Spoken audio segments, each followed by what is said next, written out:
Welcome to another edition of Strange New Pod. I'm your Fleet Admiral and host, Julian Brown, alongside the best bridge crew this side of a nice, smooth subspace channel. Yeah, it's open. It's ready to go.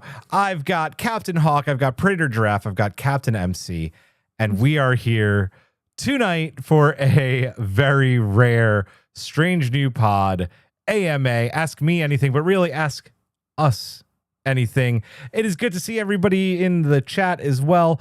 Yeah, we're here to have you tonight, our collective, our listeners, ask us anything. We are going to try and move this thing right along. So first, MC, we need to actually, before I do that though, I didn't even ask you guys how you doing. How we doing? How we doing? What's going on? We're surviving. We're still surviving. Here. We're alive. Oh, wow. We are still alive. So, you know, that's good. Not thriving. Not thriving, but But still here. Still here. Yeah. As things go. I thought it was the Gorn wedding in your background for a second, Hawk. But I was looking for I realized I hadn't changed from last week's, and I was kind of desperately searching through some old ones, and I thought, throw this one up. Yeah, that's all right. That's all right. Oh, man. Yeah, so MC, we need to thank our amazing Patreon Collective members at the Ready Room level and above, please.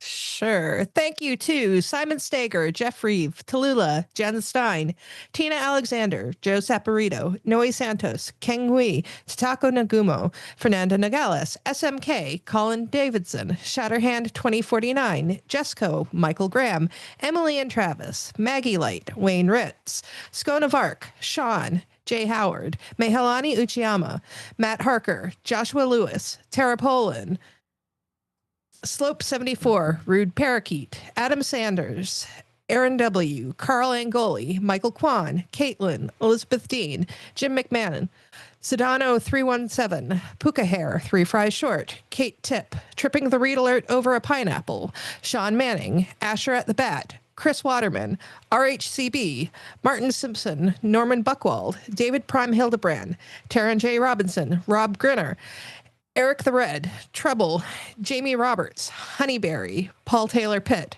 Brett Jones, Michelle P., Margin Walker 82, Melissa Bartell, Jesse Robbins, Kim, Chris Fingolio, and our newest collective member, Felix Dax. Hey. Woo, woo, woo. Hey. And MC, I got to give you credit. You caught my typo and didn't say it. Well done. Right at the end there. Oh, did you? I must have gotten like the old version. Well done. Also a big thank you to our Badmirals, our EPs, who keep this is from last week, but I still say it remains true, especially right now, our alcoves running and regenerating us. Simon Stager, who by the way is in Paris. If you don't know Simon owns a corgi, and he found a corgi in Paris named Happy. Are you right? He better be. Wait, what? Like you thought there were no corgis? No. He just he loves corgis, so it was cool that he found one. Did he find one, or is he rescuing one there? Like, did he? No, he's on vacation, and he just wanted. He just saw one. Yeah, he just saw one, and he was stoked. In the motherland. In the motherland. In the motherland. I love corgis. We had them as kids. Yeah. When I was 8, one grabbed a hold of my ear and just started shaking it. And you still love them? I still love them. Ask me anything already started. Yeah, right. Oh, that's good. I didn't finish our EPs. I had a funny Simon story. Okay, people have to understand Simon is basically like de facto crew. So that's why he gets shouted out a lot. Simon Stager, Chris Waterman, Tara Poland, Brett Jones, Dana, Matt Harker, Jim McMahon, and Maggie Light. Thank you. Yeah, Giraffe. Let's talk about Bacon. Hey, It's my last podcast before going to Bacon. I'm going to be a guest of honor. Me? Moi? At Bacon next week from the 4th of July to the 7th of July in Santa Clara. It's near San Jose. I'm going to be there. It's going to be fun. I went there last year and we had a blast. We had some collective members with us. Mars, big up. Whoop, whoop. So I'm going to host panel. I'm going to be on panels. I'm going to cosplay. I have a bunch of stickers that I stole from Trek Long Island because Julian left without them. I did. It's true. True facts. True facts. The free pass was already claimed. Who is the winner? To Tallulah, who got the free pass, so I get to meet them at Bacon. If you are in the Bay Area, come say hi. It's a small con, but it's been there for more than 40 years. And this year, they are also hosting WesterCon, which started in 1948. And That's it's incredible. about speculative fiction. So there's a lot of authors. There's going to be J.K. Woodward, who wrote the Mirror Universe comic book for TNG. Nice. Ooh. And I'm gonna interview him. Ooh. So yeah, come say hi. It's a support your local con. That's right. That's right. Yes. Man, chat is hopping. Hello, Matt. Hello. I'm not going to say hi to Giraffe because she's in here too. Maggie, Chris, Marty, Tara. Hi, everyone. Mars, what's going on? Cool. Bacon coming up very, very Mars soon. says, and me too, I'm going. Yeah. Mars, I hope you signed up for the masquerade because I'll be Ooh. judging. So There we go. There we go. uh-huh. Nice.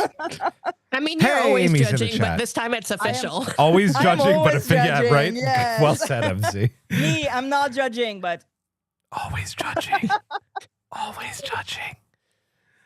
Let's talk about the Strange New Pod schedule coming up for the next few weeks because we haven't had one in a while. We've kind of been playing fast and loose with episodes that we do, but we have a schedule again. So this week, obviously, we are about to get into this Ask Me Anything, which is going to be a lot of fun.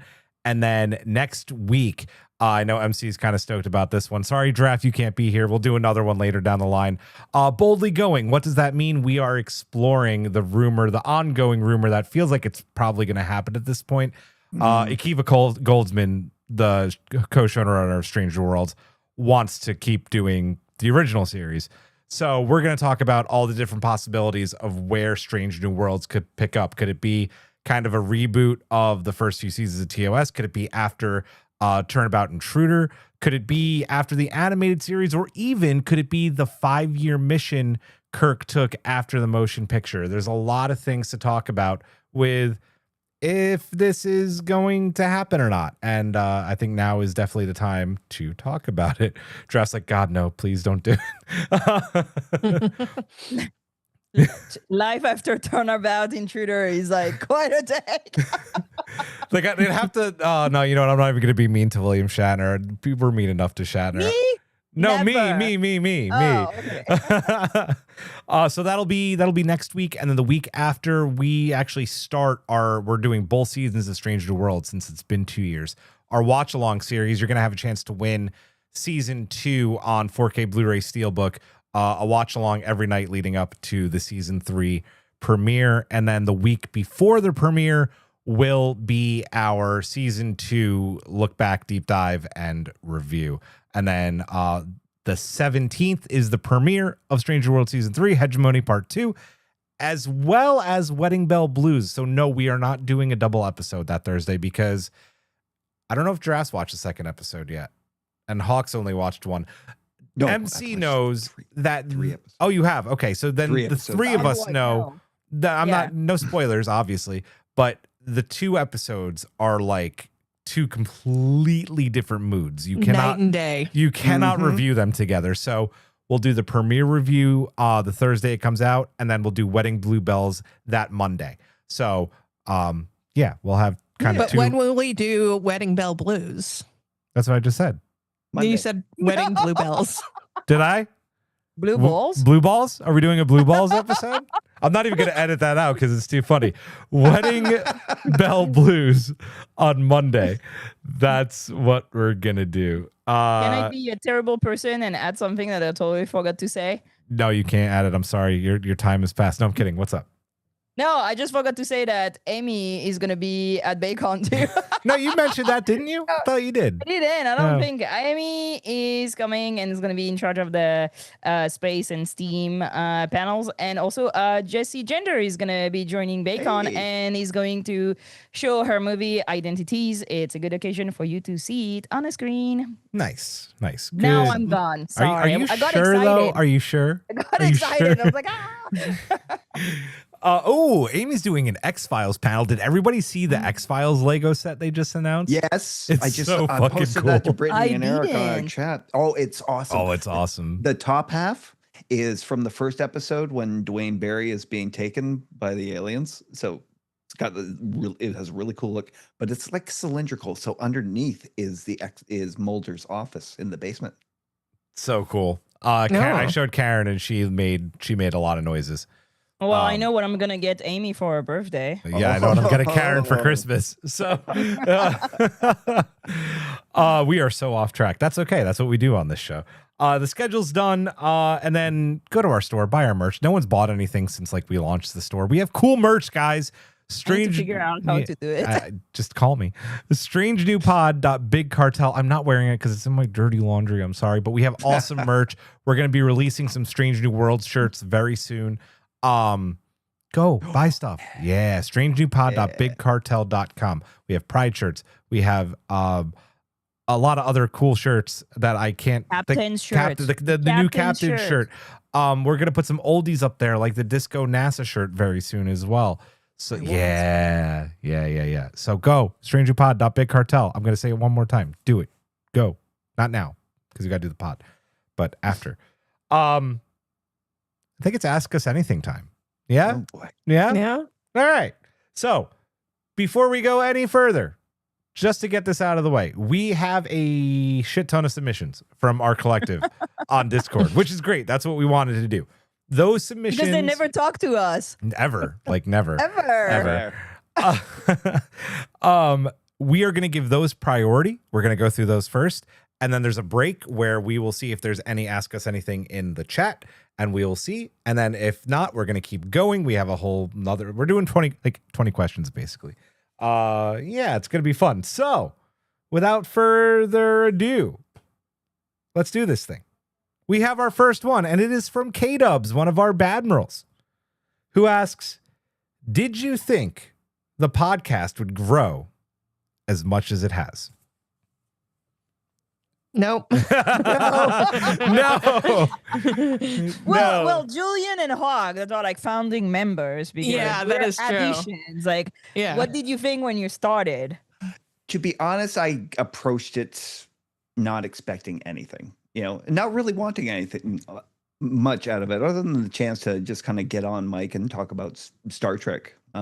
Eric was the one who introduced me to podcasting, and that with his Geeks with Kids, when the guys he started it with decided, we just don't want to do this anymore. And he reached out to, people he knew and friends and got me involved in a couple of them. And then when the offer for Strange New Pod with Julian came up, it's like, of course, it's, the opportunity just to sit around and talk Star Trek with a bunch of fans.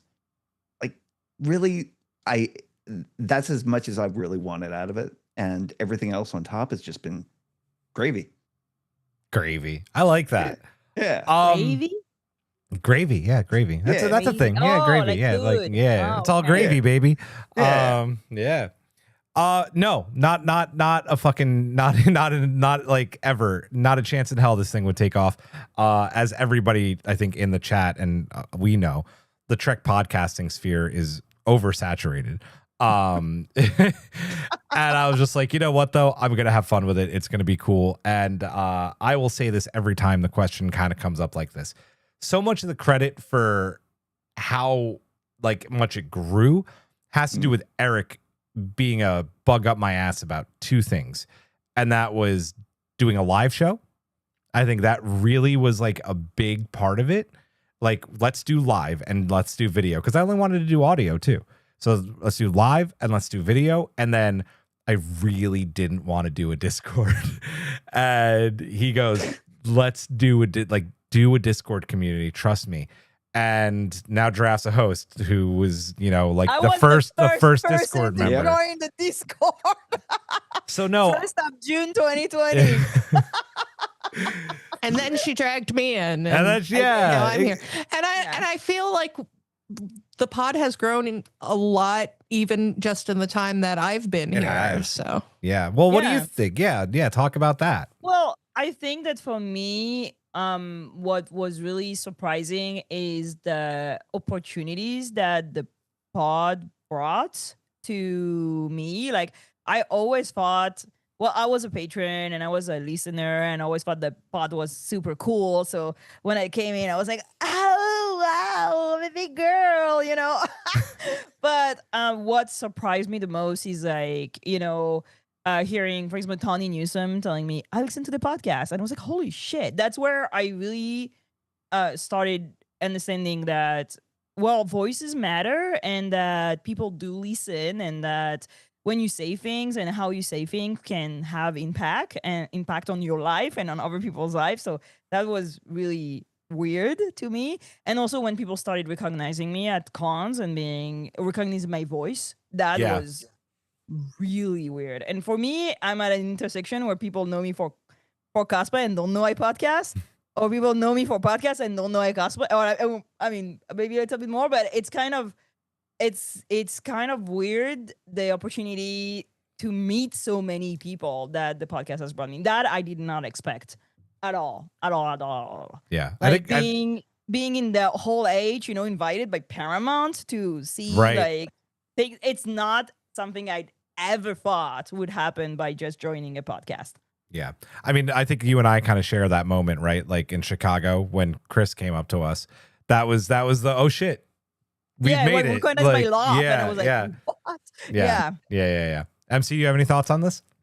I mean, definitely kind of the same thing. I, came in at a time when the podcast was doing well, but I feel like just in, what is it? I guess 2-3 years now at this point. Dude. It's been a while. Yeah. And we do still keep growing, and it kind of amazes me how much we're able to keep this going, and I love that. Yeah, I love it too. I'm So gonna much. add one more thing. Yeah, and of I know course. it's just the first question. I'll go faster on the other one, but when you say that podcast, like Trek podcast, is oversaturated, I will say also that Trek podcast is oversaturated by the same kind of people talking about the same kind of thing. And I think that what everybody has always seen is that the good thing about Stranger Pod is the community that's built itself around the podcast, which for me is the most insane thing. Knowing how many people met each other, became friends through being part of the collective is just wild. I just had dinner on Monday night with more people from the podcast, like our listeners, which is just freaking awesome. By the way, my telling people to buy stuff thing worked. Thank you, Matt Harker, for buying a Pride tee. You rock. Okay, that was a really good question to start. Like, well done, K-Dubs. Let's go to question number 2. This is from Matt Harker, and this is for each of us. Since beginning the pod, what would you say is your greatest personal pod related success? And we'll just go, I'm going to go seniority. So, Hawk. It's a tough question because I don't really know how to quantify a pod related success, right? I mean, again, like I get as much satisfaction out of this just being on and being able to voice an opinion as to like see any kind of fruits from it. And that it's not something I expected. Pod related success, I don't know how to define that well. I consider it a success when I have something like, to say about like, any given topic or episode that we do. Sometimes I think I struggle a bit, maybe I have those doubts about, it's like, does this sound stupid or is this intelligent in that? But You always have good things to say, I know man. people tell me that, and it's like, okay, and that in itself is what keeps me coming back. I think knowing that what I have to say actually seems to matter. And if you need any more proof, watch our Best of Both Worlds episode from last week, because Hawk was full of good things to say in that one. Great answer, Hawk. I like Thank that. Giraffe. Personally, or like for the pod? Greatest personal pod related success. So personally, yeah. Well, I've I don't know, because I don't know what comes from me doing cosplays and me being on the podcast. But I think for me, like being able to, for example, be invited to Star Trek Day was a big personal success. Like that was kind of amazing to me. But in the more daily thing, well, I didn't know anybody when I came here, and I mean I have friends and coworkers, but having a whole support system and best friends and people that are literally my daily connection to everything I do is all thanks to the podcast. Like it's you guys, it's people on the collective, it's people I know that are my support system and are my friends, and that's my greatest success, I'd say. It's a great that a answer. cop-out? That's a great answer. Yeah. Okay. Yeah. And I'm smart all the time and I'm always right. We won't talk about that. By the way, it just keeps on working. We're making money tonight, folks. Thank you, K-Dubs, for buying the captain's tee. Yeah, Hey, let's thank go. Thank you. MC, how about you? For me, it's actually a very recent one, but I think it was a very successful thing, and it's doing the daily shorts. 'Cause that was just something I decided to do at the beginning of the year because we're like, we got to do something new, some more content. And I'm like, well, how about I do this daily in Trek history thing? And I'm very proud of myself for being able to keep up with it for 6 months now.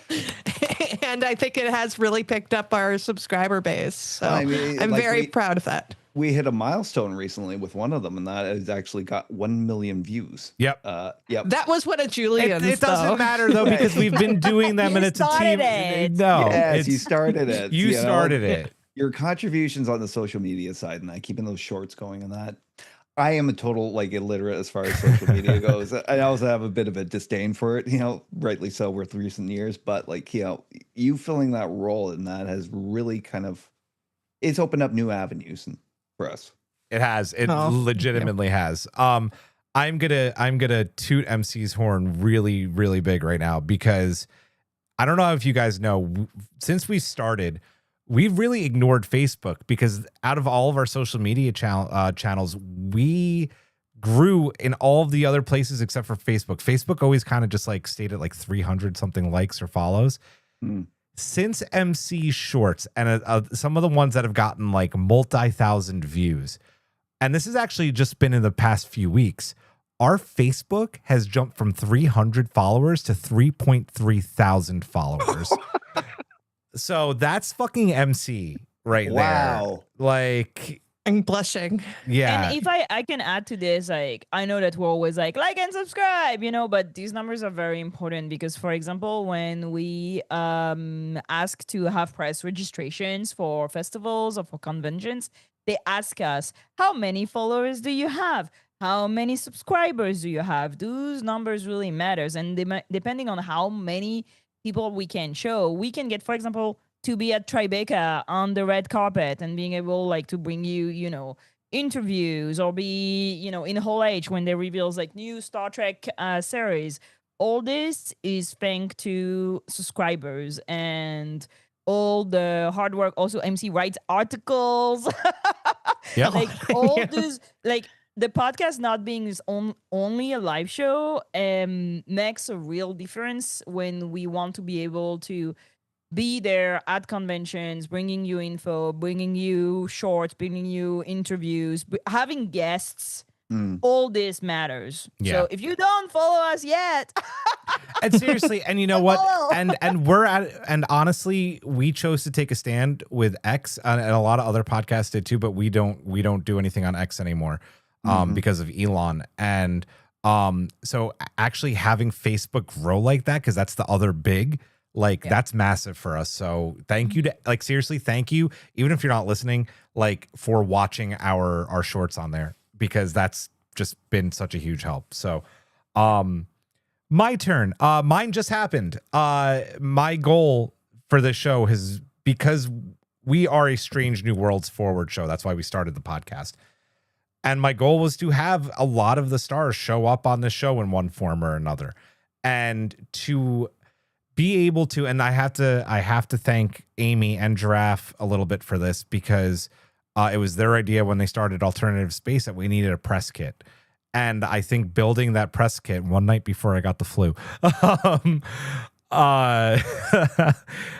really got us in. And so taking that swing and applying for Tribeca, and not only getting there, but being the only Star Trek podcast on the red carpet for the Strange New Worlds premiere is my personal all-time pod-related success. To get to interview all the people that I got to interview was just absolutely incredible. And I don't know if anything could quite top that right now.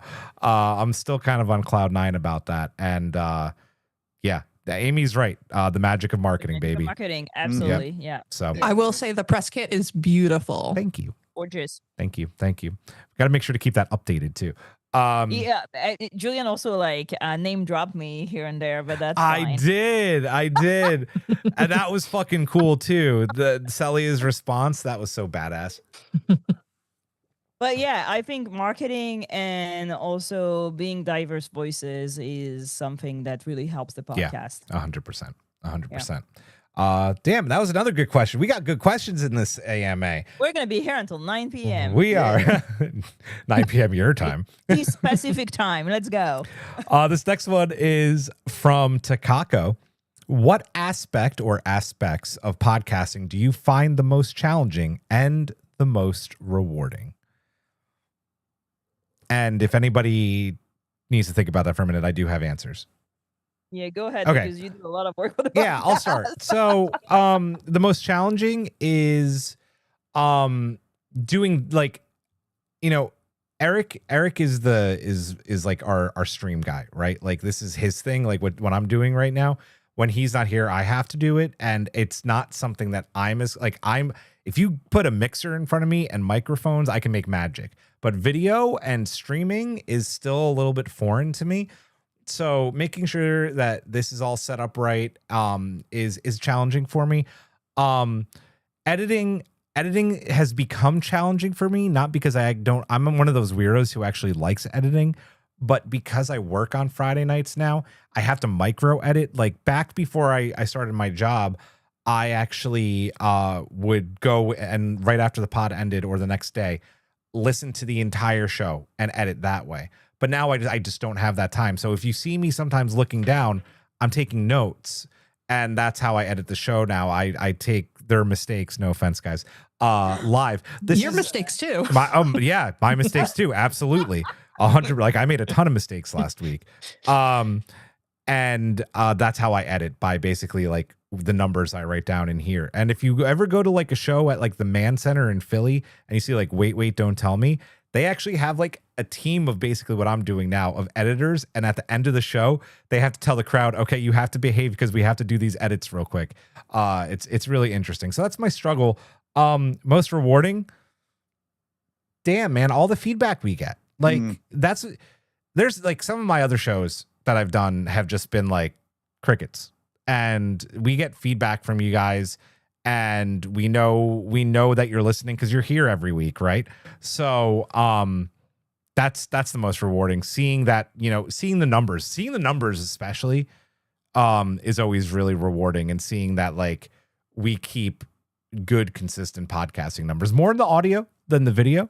But yeah, that's super rewarding. Yeah. Anybody else? Most challenging. Do you want to go first? No, you can ahead. go. Okay, so most challenging for me is usually when we're talking about something that we've already previously covered, in that, because we love to celebrate the anniversaries of certain episodes. Oh, and yeah, that, yeah. or movies and that. So challenging is always like, kind of re-watching and re-talking about something that we've done in the past, because we always kind of hate to kind of repeat ourselves, and if we're talking about topics and that, it's like you want to try and find some sort of new avenue to explore in it. So yeah, that's always challenging. But then again, I think we've always done a pretty good job of it. As Julian mentioned before, we did Best of Both Worlds again last week, which is something I know we've covered a lot in the past. We've never done a full episode on it, though. Yeah. We've but I done the mean, Borg a lot. But Borg yeah. a lot. And then obviously, if you're talking about the Borg, that Yeah, comes fair. up. Yeah. So yeah, exactly. But again, again, we always find something new to talk about. I don't think we ever really repeat ourselves that much. Yeah. The most rewarding, again, it's another thing that's hard to really define. The feedback's great. But I also do love other people's perspectives on these episodes, and that, because everybody comes from completely different vantage point. And that, Yeah. it's like the most rewarding I think for it is like, it's like, oh, okay, I didn't even consider that from my angle watching this episode. So that's where you guys come in, Giraffe and MC and Julian, that because you always bring something to the table I never really considered. Nice. Great answer. I think I'm gonna jump on this. Like for me, the most challenging is definitely not knowing how to do everything. I think I've learned a lot, but at the beginning I was just showing up and being a smart ass. I didn't even have a mic or whatever. Like I barely knew how to operate like anything.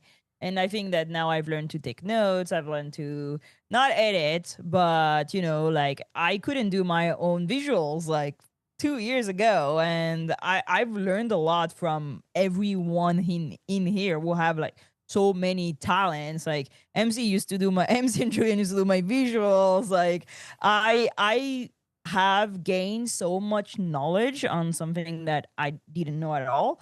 And I think that's challenging to me because I want to know everything. I want to be like, I can do it by myself. It's also learning to not be here all the time and be like, I'm gonna sit out that week, I'm not gonna review this or that. That's been challenging for me because I'm the kind of person like, no, I have something to say on everything.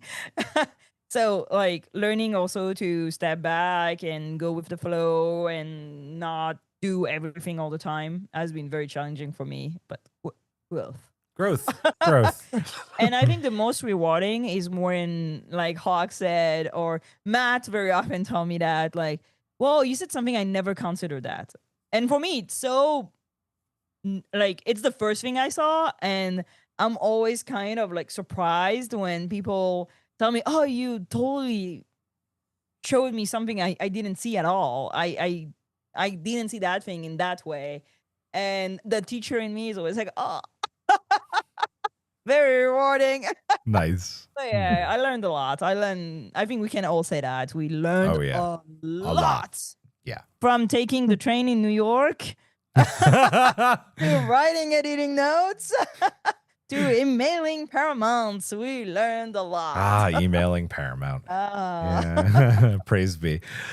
MC. Yeah, for me, I think the most challenging thing is, and this might actually get a little bit serious, sometimes for me, the most challenging thing is just getting on mic and camera.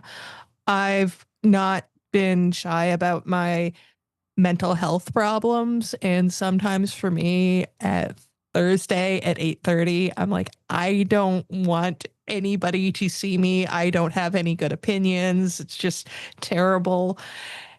And sometimes I have given in to that, dark thought and not been on the show. But most of the time I'm like, well, I'm at least going to come in, because we do spend like half an hour getting ready for the show. And usually in that time, I'm able to like, oh, no, I love doing this. I do want to talk about this. These are my friends. And a lot of the people that listen to this show are my friends. So I shouldn't feel too bad about doing it. So it can be a big challenge, but that's a very rewarding thing for me to end up doing, to get past that. And I think the most rewarding thing is just the love that I get from people in response to everything I do, people saying really nice stuff about the things I say. And one time somebody called me a professional podcaster because they listened to me on 2 different Star Trek podcasts. And I'm like, oh, that sounds so much better than being unemployed. I know what you say. Like, it's true. When people tell you like you're a professional like cosplayer or like, I'm like, I'm winging 99% of what I'm doing, but I'm so glad that, and it's mostly thanks to you, Julian, and Eric, who does like all the design and like that incredible intro and all this. Like, I would not be able to do any of that. But when you look at, like, we talked about the press kit or even the visual and all that, it looks so good. And the magic of marketing, you know? Magic of marketing. It gives a professional aspect to what we're doing. Yeah. When I may not be wearing pants right now, who knows? I've definitely done the pod without wearing pants. There you I may go. or may not actually That's- be here. No pun intended. Yeah, he's a Dog hologram. doesn't have legs. Yeah, this is how We've the sausage established is he's a made, ladies and hologram. gentlemen. Matt Harker writes, MC, you have some of the most banger takes on this pod. I hope the truth brings you strength.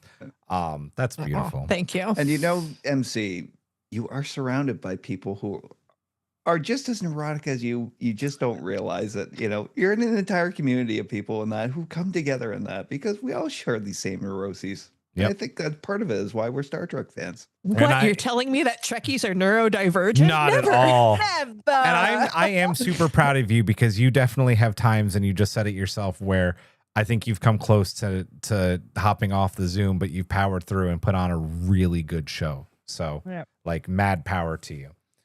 Next question. We're going to lighten it up a little bit and stop talking about the podcasting front. We got a Star Trek question from, oh no, wait, I lied. Oh no, this is a Star Trek question from Jill Woodman. Favorite snack and beverage to enjoy while watching some Star Trek? And we'll just go in our seniority order again. This is an easy one. The Pillsbury toaster strudel. Ah, yes. They're so good. You I know. don't even know what that is. Oh, they're Oh, delicious. it's so good. They're little square strudel. You know, they come in different flavors. Apple, they're mixed berry, strawberry, and that apple is still my favorite one in that. But also comes with a little packet of icing. So you pop it in the toaster, get it nice and crisp and that. It's a Pop-Tart? It's a Not sophisticated Pop-Tart. Pop-Tart. Not a Pop-Tart. It's very close to, you know, it's more of a pastry strudel in that. Pop-Tarts are just, you know, It's almost I it's keep learning, almost I keep French learning giraffe. It's almost French. almost. I wouldn't go that far. You know, I think 'cause Giraffe would be mad when No, she she asks would. us. She would be pissed. She'd be furious. she'll try it and it's like, this is garbage. But it also comes with a thing of vanilla icing in that. So, you know, you let it's cool to the right point and that put the icing on.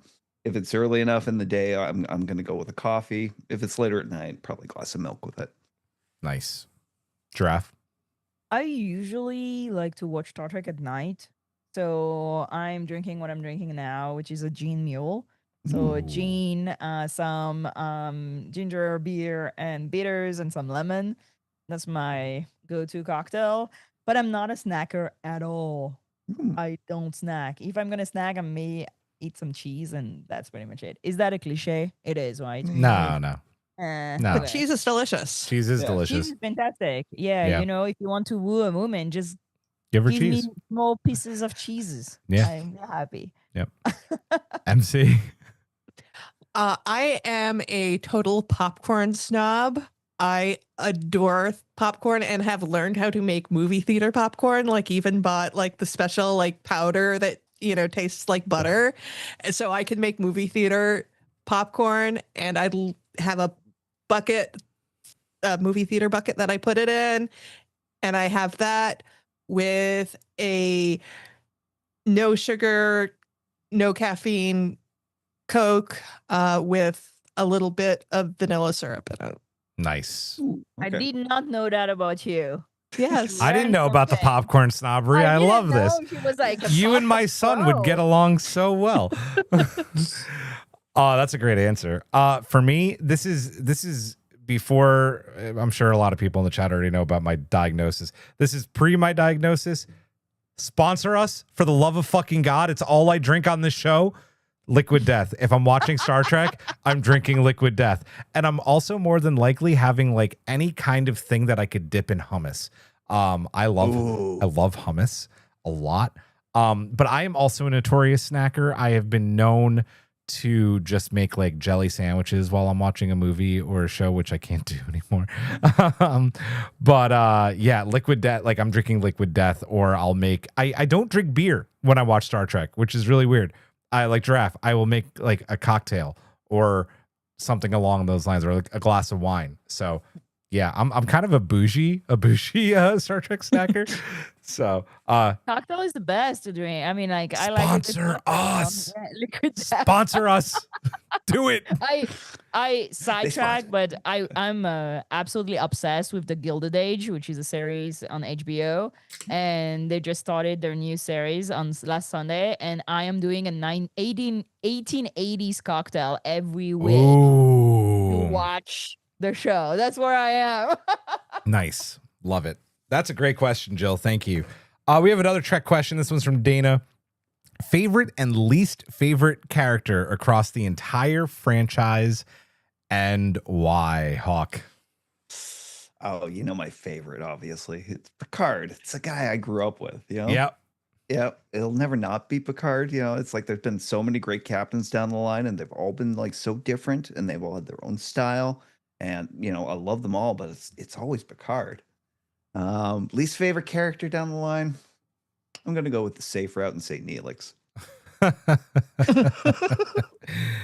Neelix Okay. is hard to love. I don't you know, God bless him and everything, but you know, Yeah. He goes, eh. Okay, nice. Good job. Dref. Oh, you took Neelix, so now I'm I don't sorry, I know. know. I don't know, because Neelix is like clearly the only character where I'm like, oh, every time he shows up, I'm like, oh boy, it's gonna be something dumb. It's almost like an involuntary reaction. You're just like, ugh. Yeah, but it's not like he's not offensive. He's just like, I think he's supposed to be annoying, so he's doing his job. Yep. My favorite character is Uhura for sure. Like I was like, is there anybody else I could say? But no, like I could watch her entire movie just about her. Entire movies plural. But yeah, least favorite character, I don't really know. I have characters portrayal that I don't like. Yeah. Like, for example, you know, the over-sexualization of some character, I'm not gonna like it. Like, I don't like the over-sexualization of Seven, but I like the character. So I think it's more settings for me, and yeah, that's I can find redemption in every single character in Star Trek. Nice. Left and right. Yeah. Nice. MC? Well, I mean, I obviously could say Uhura as well, but I'll go with the other obvious answer. It's Spock. I love Spock as much as he's oversaturated. He's iconic. He's great. He is so obviously autistic. Just adore him. Nice. And for my least favorite character, Jeez, that's a real tough one, especially since Neelix has already been said. I'll say Tuvix. Haha, someone had to say it. Yeah. It's not true, but it's funny. That's a cop out. Yeah, I know. It It's is like a cop out. Yeah. I'm sure Dana's actually expecting me to say that, but it's not my answer. But it's a one episode guy. You know he's what a I one- mean? yeah, it's like, got- there are yeah. like Yeah. a bunch of like a one episode guy that I despise. Yeah. Many of them. Yeah. Yeah. If I were to be honest, I think actually my least favorite character is a one-shot character, but it is, and I can't even remember her name right now, but it's the character that Kim Cattrall played in Valeris. Star Trek. Yeah. Because it seemed like the Walmart version of Saavik. Yeah, that's fair. Yeah. That's fair. I feel like everybody should know my favorite character by now. There he is, Hey. Will Riker. You have a little Riker over there. I got That's a me little for Riker you. and a little Riker you made for me. Also tied though is flanking Riker, and that's Tendi, of course, who is I really tied with Riker for my favorite character. The I lower love decker him, and I also have banging his way through the 5-year mission and also being a good first officer. He's great. I love Riker, and I love Jonathan Frakes quite a bit. My least favorite character in all of Star Trek is Jonathan fucking Archer. Fuck that guy. Yes! Oh my god! I forgot Trip! Oh my And you god! forgot Trip. I fucking hate him! Trip!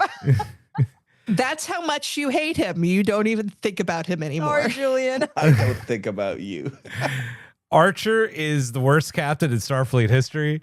He's a genocidal maniac, and he was boring as fuck. And I will die on that hill. Fight me.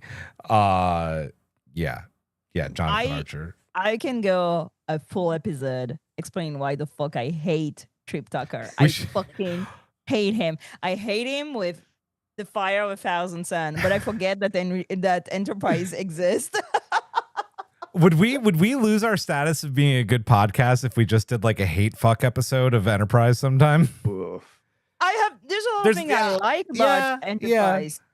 I just don't understand why people are so obsessed by a character that is a hillbilly, is racist, and misogynistic. Yeah. Like, I don't get it. But Agreed. But the actor is a sweetheart. He's very nice. Yeah. Very true. That was a great question. Okay. From Jedi Cat, what's your favorite comfort episode across the whole franchise and why? Hawk.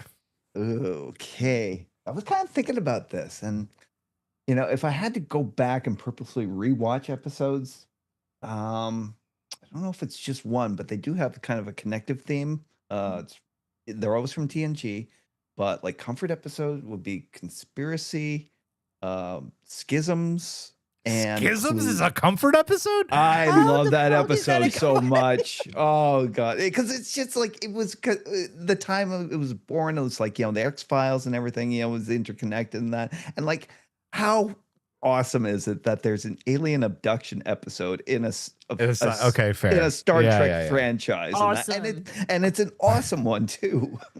All right, fair. I like it. All right, Giraffe. The entirety of Voyager is my comfort episode. But I'd say that the episode I rewatch very often is the Enterprise incident in TOS. I just love that episode, like everything in it. I don't know that it's comforting, but it just makes me very excited. Yeah, that's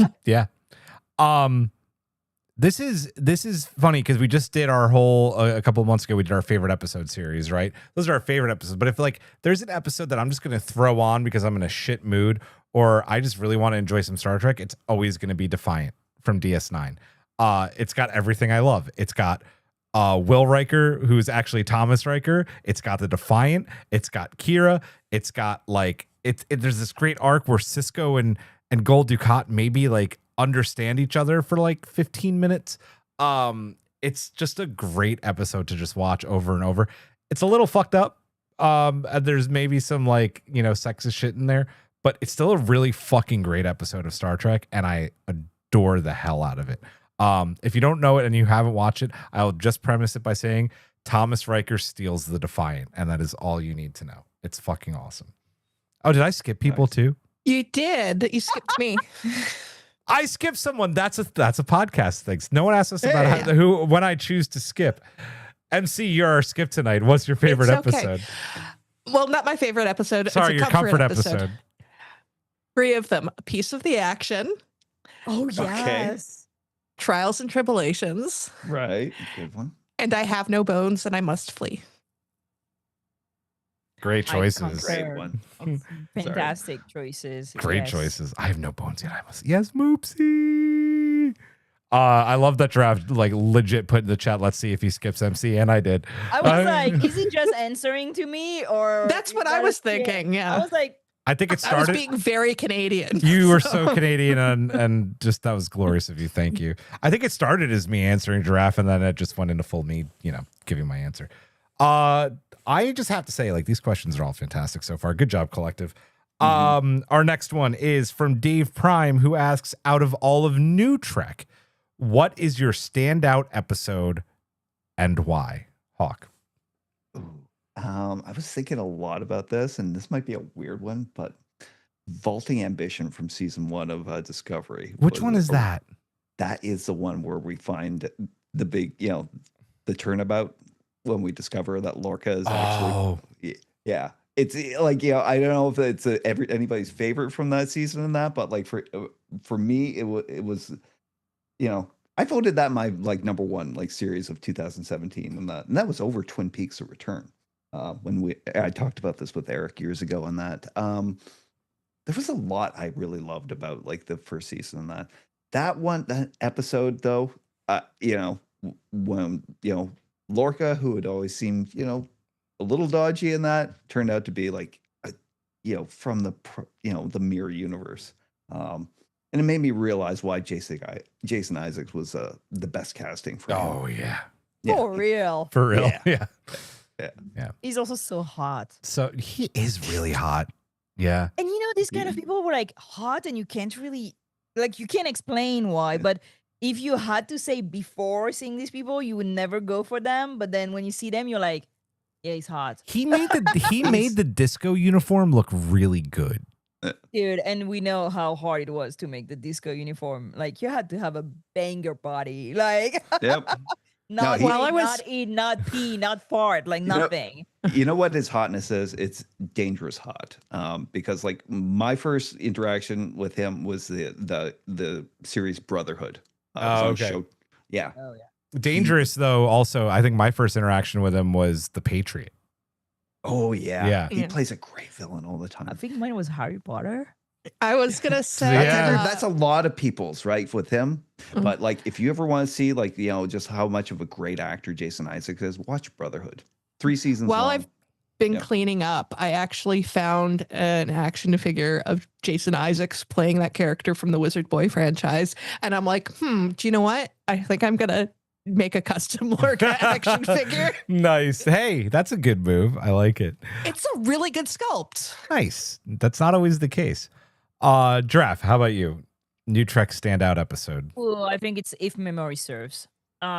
Disco also. It's the one when Michael brings back Spock to Talos 4 so she can save him, and there's this whole like they have to tell their trauma, and there's this whole thing about being biracial, being adopted, like not fitting in. Like, it was for me, I think, the first episode of Trek where I was like, dang, Trek is going into things that most people don't feel and see and understand, but they know that it's what some of the fan are going through, and they're really exploring that side of Spock, which was for me,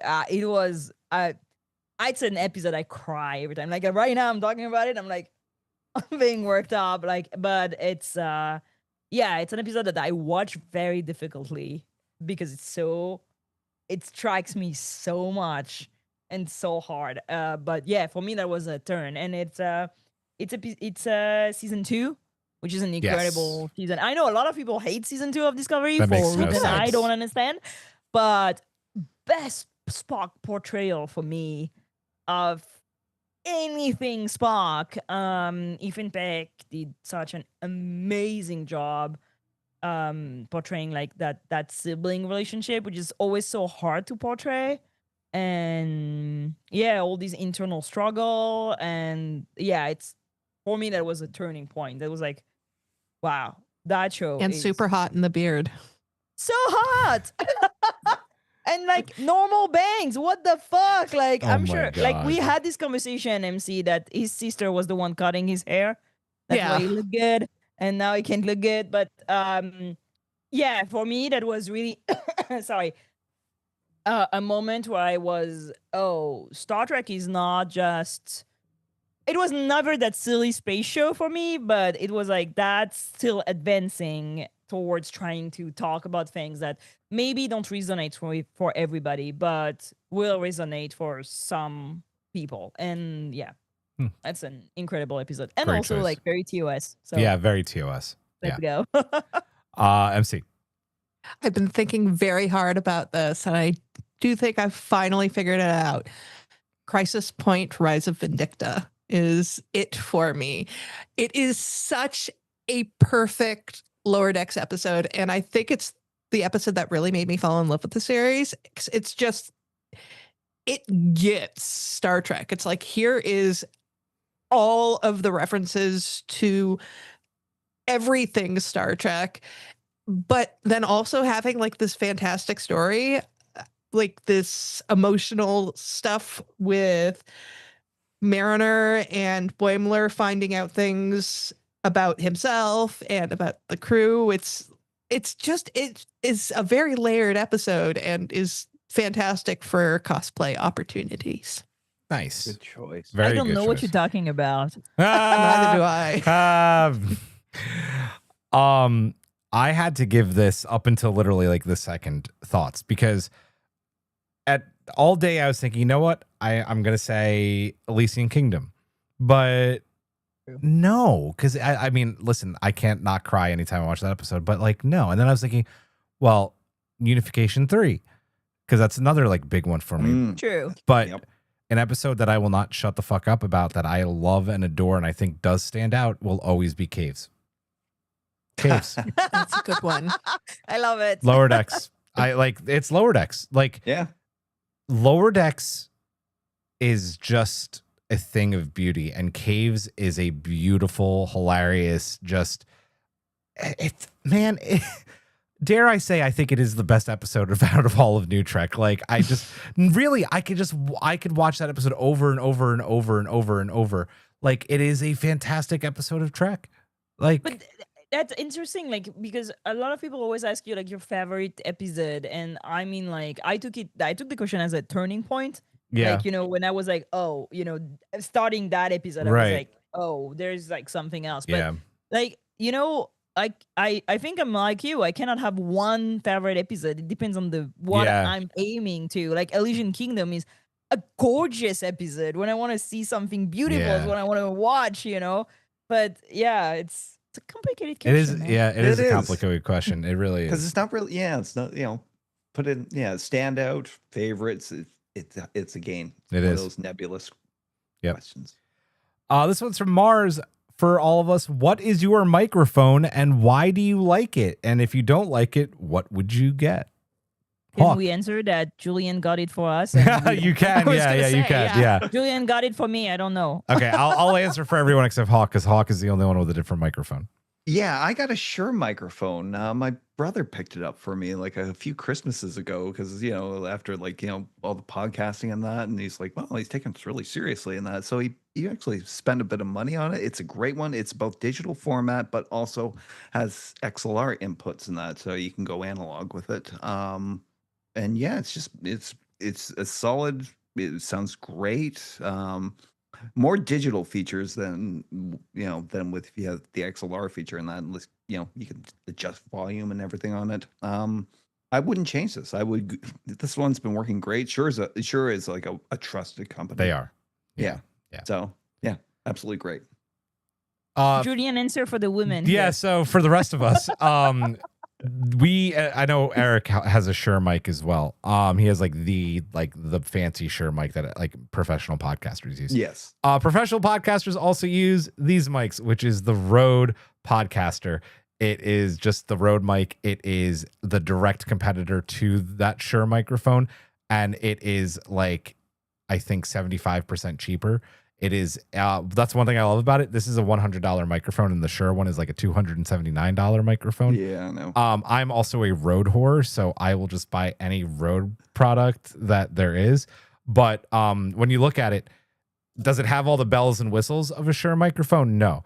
This thing, when you pick it up, it's a tank, but it does exactly what it needs to do, and it's got the best sound on the market, in my opinion. I would never change this mic unless someone put a Shure in front of me and was like, okay, well, I guess I have to use it now.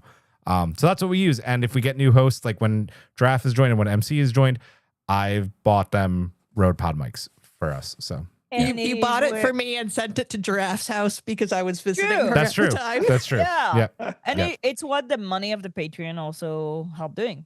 Yep. It's us having good equipment so you can hear us well. Ooh, so Billy in the chat says, I thought this was a Trek channel, not how to podcast and what to use. Well, if you saw Aw, Billy, Billy. you saw the title. This is an Ask Me Anything show tonight. And when you get Asked Me Anything, these are some of the questions you get. And this is a question we got, which is why we answered it. So that's going to be some of it. If you don't like that, you can come back next week where all we will talk about is Star Trek. But right now we're talking about podcasting Is and it Star the Trek. first episode that we do? We're not talking No, we've exclusively no, we've Trek? done no, Yeah. we've done episodes about Black Mirror. Oh, and Yeah. we've done The Expanse. True, And but The it's like Expanse, Yes. 1 and 2. Oh, and the Orville. Yeah. Orville, yeah. Next question is from Maggie Light. This is a big one. Okay, bye, Billy.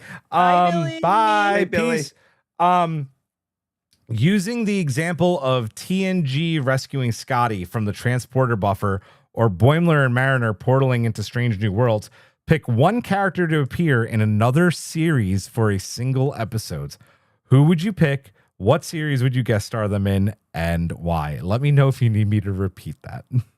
You're ready, Giraffe? Go.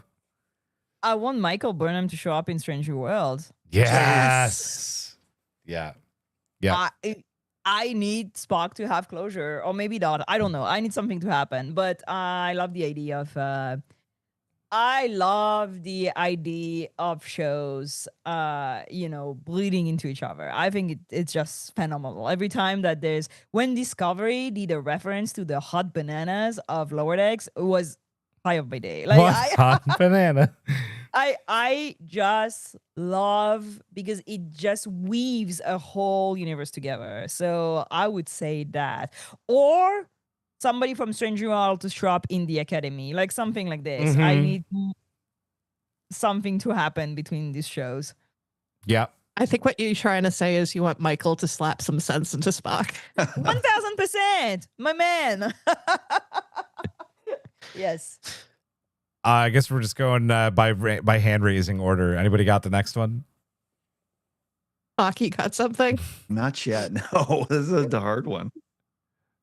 Okay, I'll go. I want Tendi. I don't care what Star Trek. Right. That's not answering the question.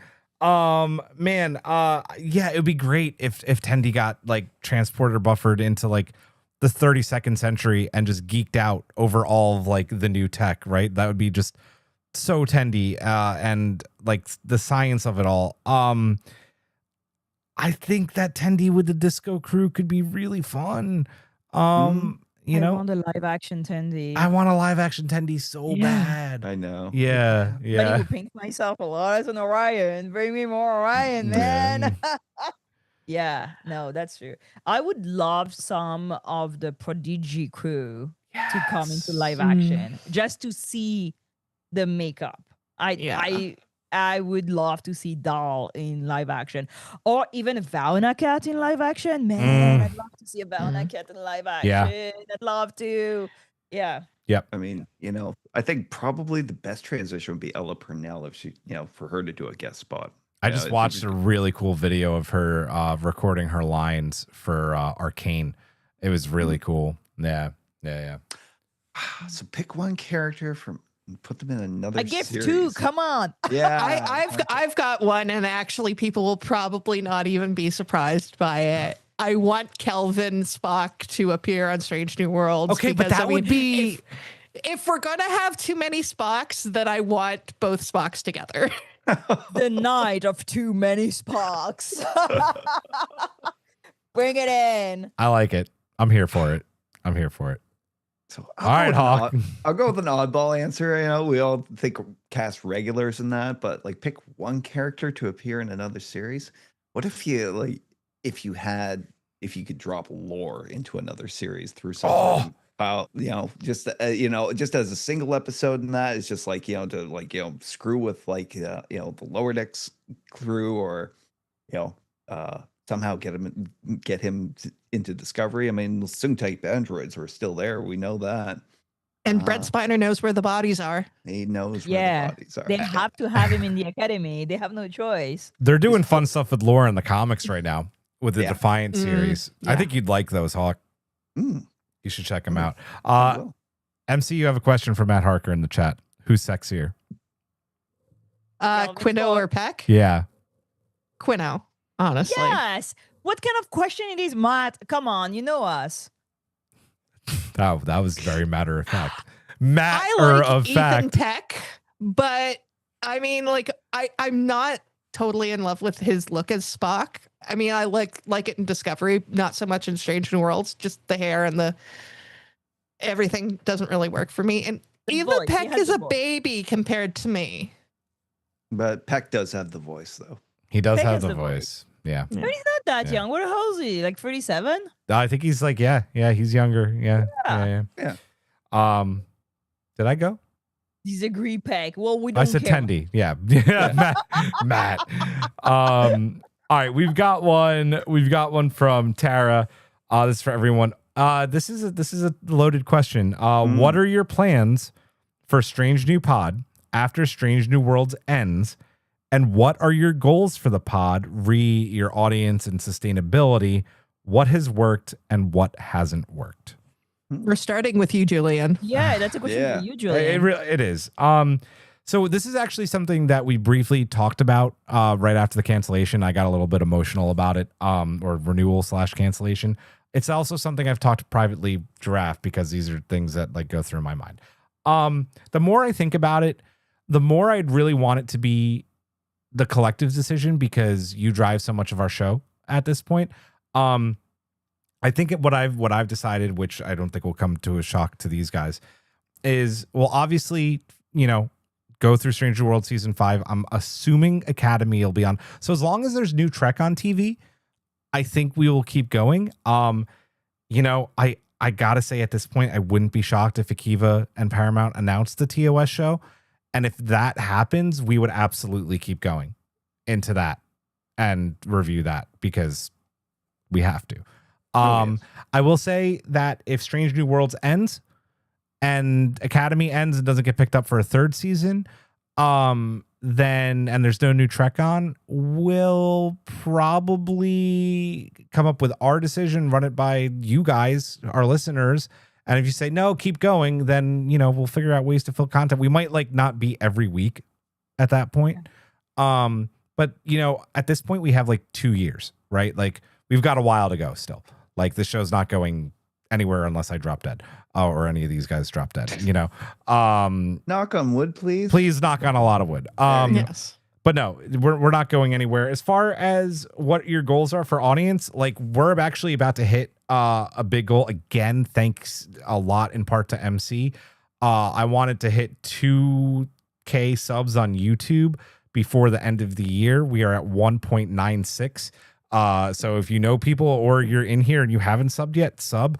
My biggest goal is I really think we could do it if we've been growing the way we have this year. I think we can hit 10K sooner rather than later, especially with Strange New Worlds coming back. That is a big goal. I would love to hit 10K subs on YouTube. Sustainability, money wise, you guys are we're PBS, funded by viewers like you. And it really you pay our bills. You pay for our pod hosting fees, you pay for our website, you pay for us to go to conventions.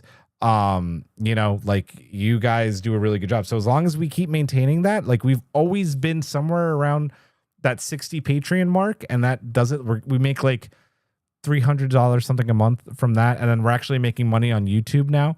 So we're doing okay. What's worked and what hasn't? What hasn't worked? Natural growth on YouTube hasn't worked until this year. It sucks because there are plenty of sites, and I'm not going to name names, that do the sketchy buy follower systems, and that'll never be us. All of our growth has been organic, and that is the hard way to do this, but is the right way to do it. So that hasn't worked, but it's working this year really well. And what has worked, I could go into. What do you guys think has worked? I mean, from the outset, I don't think this podcast has ever been centralized around Strange New Worlds, and that we explore all Trek. It's just a cool. It might be the reason you started the podcast, but it's just our moniker. Strange New Pod. We cover Trek, and I don't believe there's ever going to be a time where there isn't Trek for us to cover. I know, Damn, Hawk, I like it. Okay. Yeah, it's Hawk is he works with Brent Spiner. He knows where Exactly. he knows stuff. You know your secrets. He knows what Paramount's up to. I mean, this show's been going since the 60s, and we're still talking about it. There will always be new Trek content in that. Their financial matters are their own in that. I don't know what's going to happen with that. If they do transition into TOS, yeah, of course we're going to watch it. I'll be interested to see wherever it goes. Yeah. Well, in terms of Oh, go ahead. Sorry, go ahead. Oh, it's by order or not? What do No, you just do? go. Someone go. I didn't do it. Yeah. Sorry, I went Well, I chaos think like there. a lot of people forget that there's gonna be the Academy. Like there's the Tawny show. I'm very excited Yeah. about it. There's a lot also of like Trek adjacent things like Black Mirror. We were talking about it. There's a lot of things.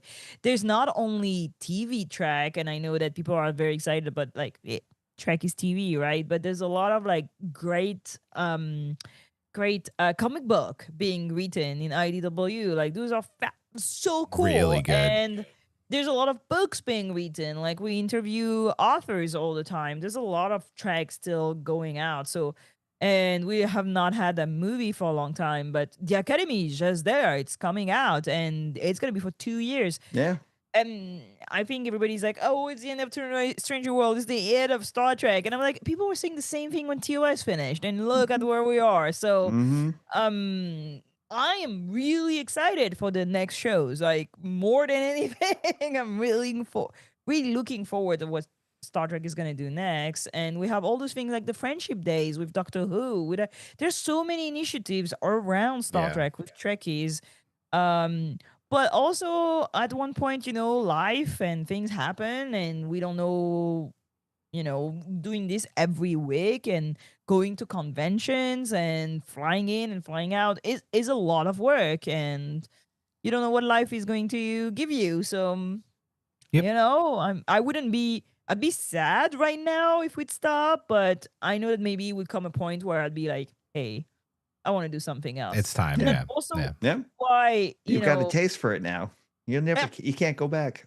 But one of the thing for me was like also patrons, like what patronage does is so important because you support fan created media. And there's a lot of media out there. There's a lot of voices, there's a lot of things. But our podcast is kind of a little bit different of like all the podcasts you can see around. And for me, it was also making sure we could create a lot of things like for our patrons, like why we started Alternative Space. And there's a whole thing of podcasting we've not explored until now, like doing really interview-based podcast and discussion podcast, and even like panels that I think could be things that we could record, like having scientists come and talk about like things in Star Trek. And there's so many other ways that exist to talk about Star Trek that is not reviewing episodes, and that's something I know I'm interested in. So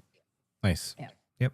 I think that you guys have covered everything on the audience and sustainability part, but I mean, just on the other part, the what has worked and what hasn't worked. I think the thing that works for us better than anything else is the fact that there's 5 of us, so that if any of us ever has a time when we need to go, I need to take a step back for a little while, we're able to do that and people are able to pick up the slack. I think that we've kind of managed to both support each other when we need to cool it, but then also keep the others accountable for things. So it's a really good dynamic. So I think that's what works for us the best. And what hasn't worked is anything that hasn't worked, any Patreon perk that has disappeared, those were things that didn't work, and we decided to get rid of them.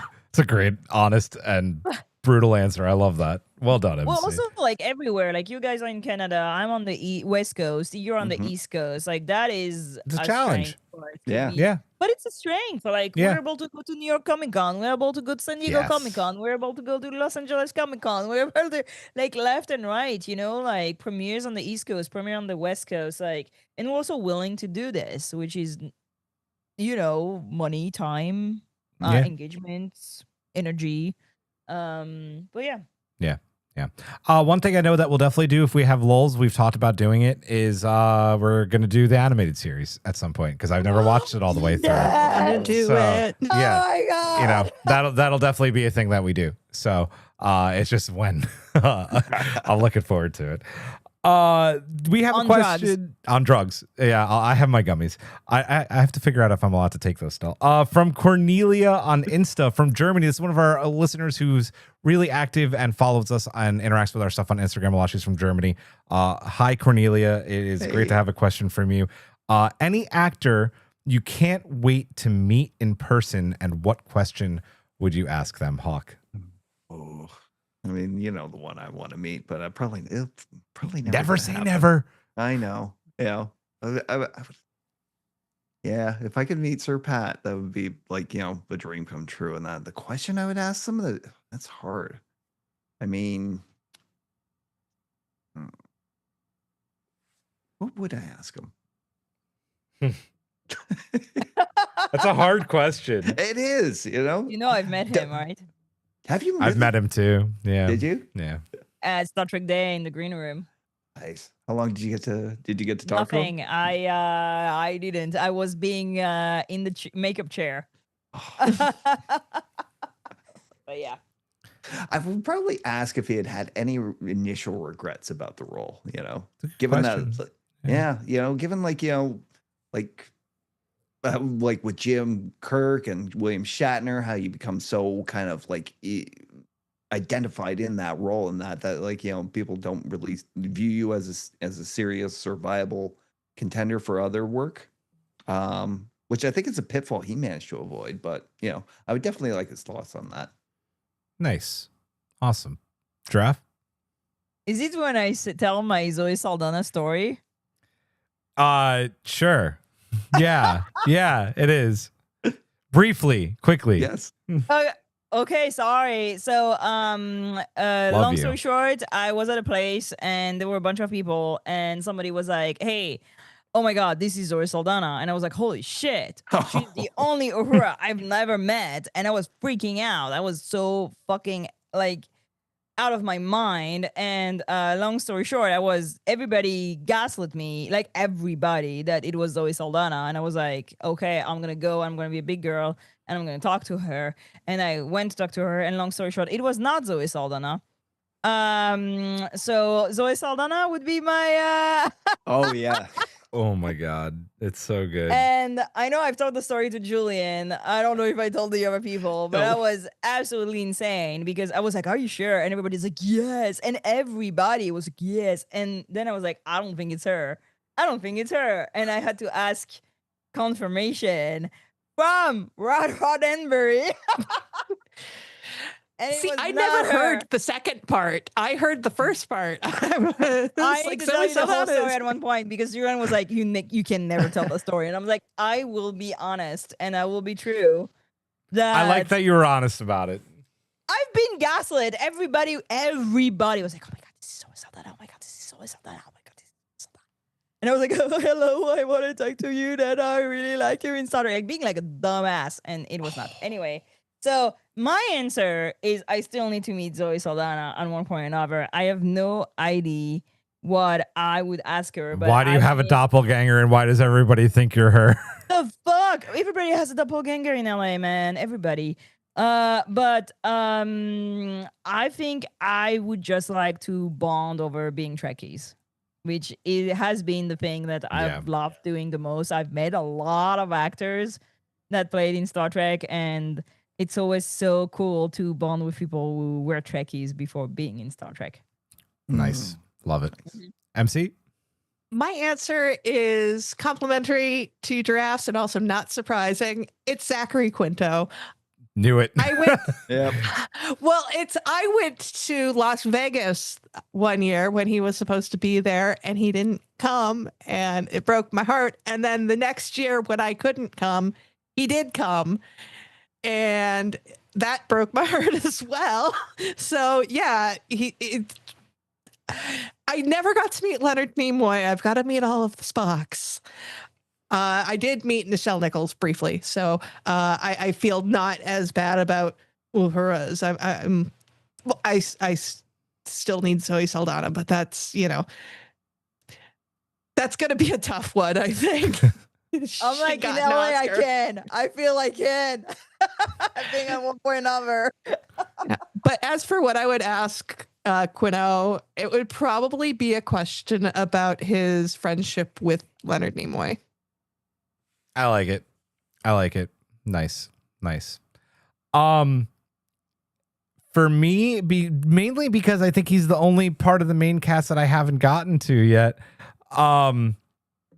Is LeVar Burton. I've never met LeVar, and I would love to meet LeVar Burton, and I would like to ask him about so many things. I'd love to ask him about TNG, but I'd like to ask him a lot about Reading Rainbow, because I was a PBS kid growing up, man. Like, Reading Rainbow was like huge for me.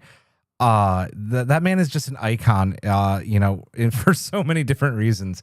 And he's my red herring. Like, I haven't met him ever, and I'd love to. And he's so hot. He's very, dude. He's a silver fox, man. I was shocked. Like, I knew, but still, when I was like talking to him, I was like, that man is so fucking gorgeous. Yeah. Like, goals. Goals. I just totally flashed on that old Community episode when Troy met. Yes. Where he just doesn't talk. That's You such a can't great disappoint a picture. Oh my god. We are at our any questions from YouTube, and we have 2 questions on here. I'm going to try and get through the first one very quickly. Matt asked, what is the best, easiest way to leave a review? Rating is easy, reviewing is clunky. If you go to our website, strangenewpod.com, there's actually like a review button up there. You could review there, and that's easier. The best way, though, and I hate to ask because it's a pain in the ass for some people because not everybody listens there. Our Apple podcast rating is not where I'd like it to be. It's at like 4.3 or 4.4. I'd love to get that up, like, past a 4.5, like to a 4.6. Apple Podcasts, please. And at this point, we have a good amount of listeners on Spotify. We have a good rating there. Please rate us on Spotify and Apple Podcasts if you can. That's the best place to do it, please. And then we do have a question from James Bunt. What Trek race do you think is the model for emotional health? Ooh, actually, Go ahead, know Hawk. one. Denobulans. They seem to be very healthy people. They do. You're not wrong. Yeah. Okay. I like Terrible it. doctors, but Terrible, very yeah, healthy yeah. people. They're creative doctors. Yeah. Draft, any I was opinions? gonna jokingly say Romulans. Yeah, they know exactly what they're feeling and they don't repress it. Right?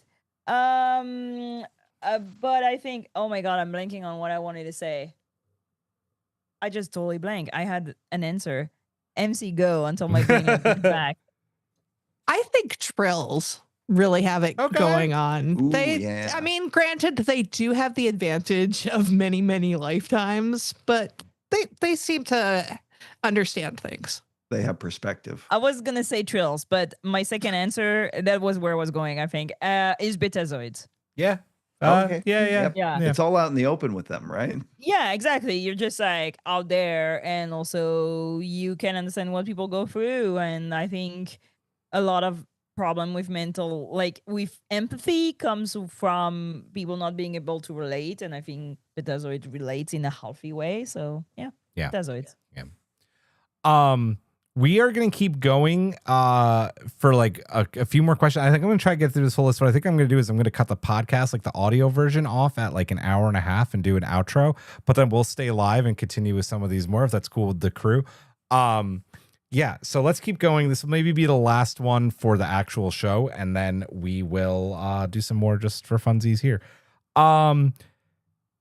Matt Harker asks us, knowing that Trek, I didn't go Orions because they love pirating and they love it and they have fun. And if they have issues, they fight over shots and scorpions. So That was my other choice. yeah, I love Orions. They're the best. Yeah. Knowing that Trek fandom is aging overall, what do you think might be a premise for a future Trek show that could expand the tent and appeal to younger viewers? Hawk. It was called Prodigy. It was called Prodigy.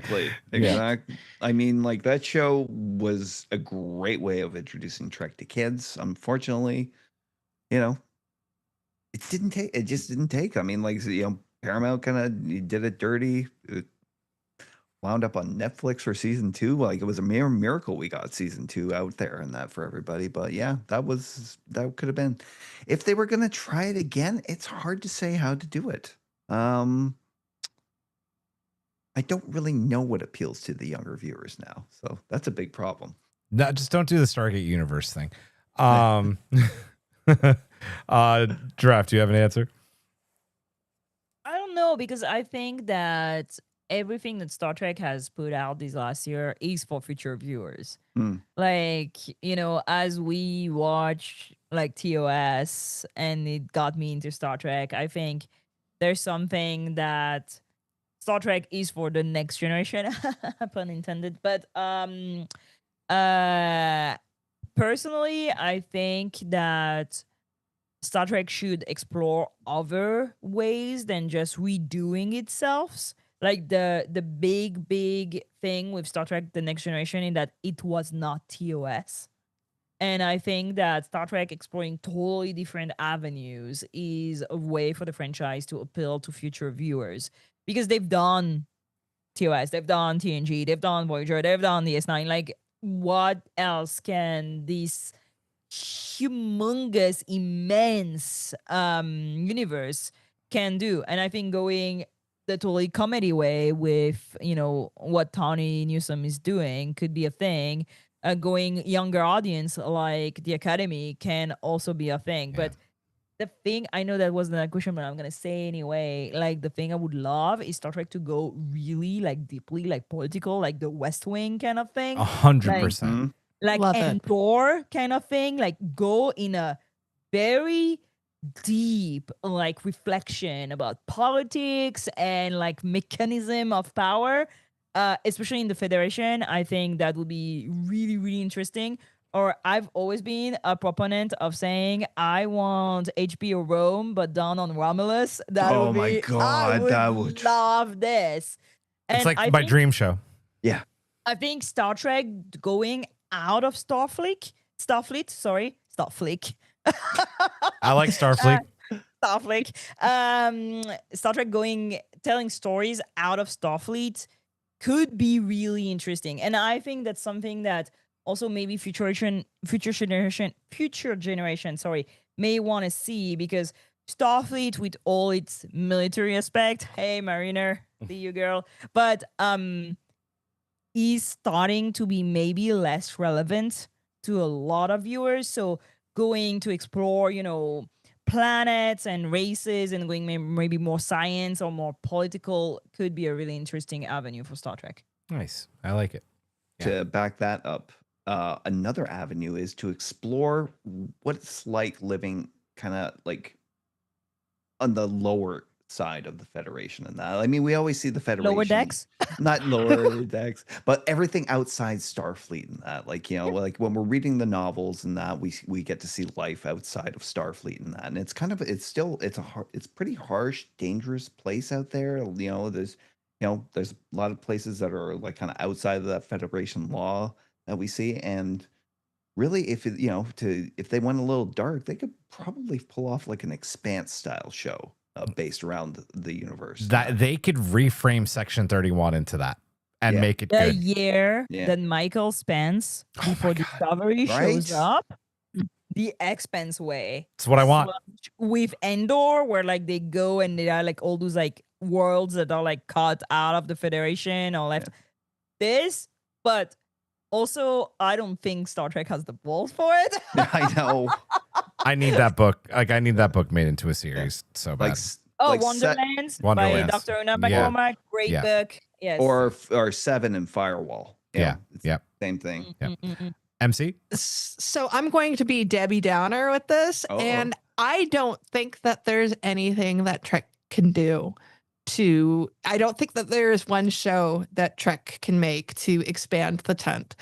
I think with the current television landscape, the fact that everything is a la carte and things really only grow due to word of mouth, especially considering Paramount's promotional game might not be the strongest.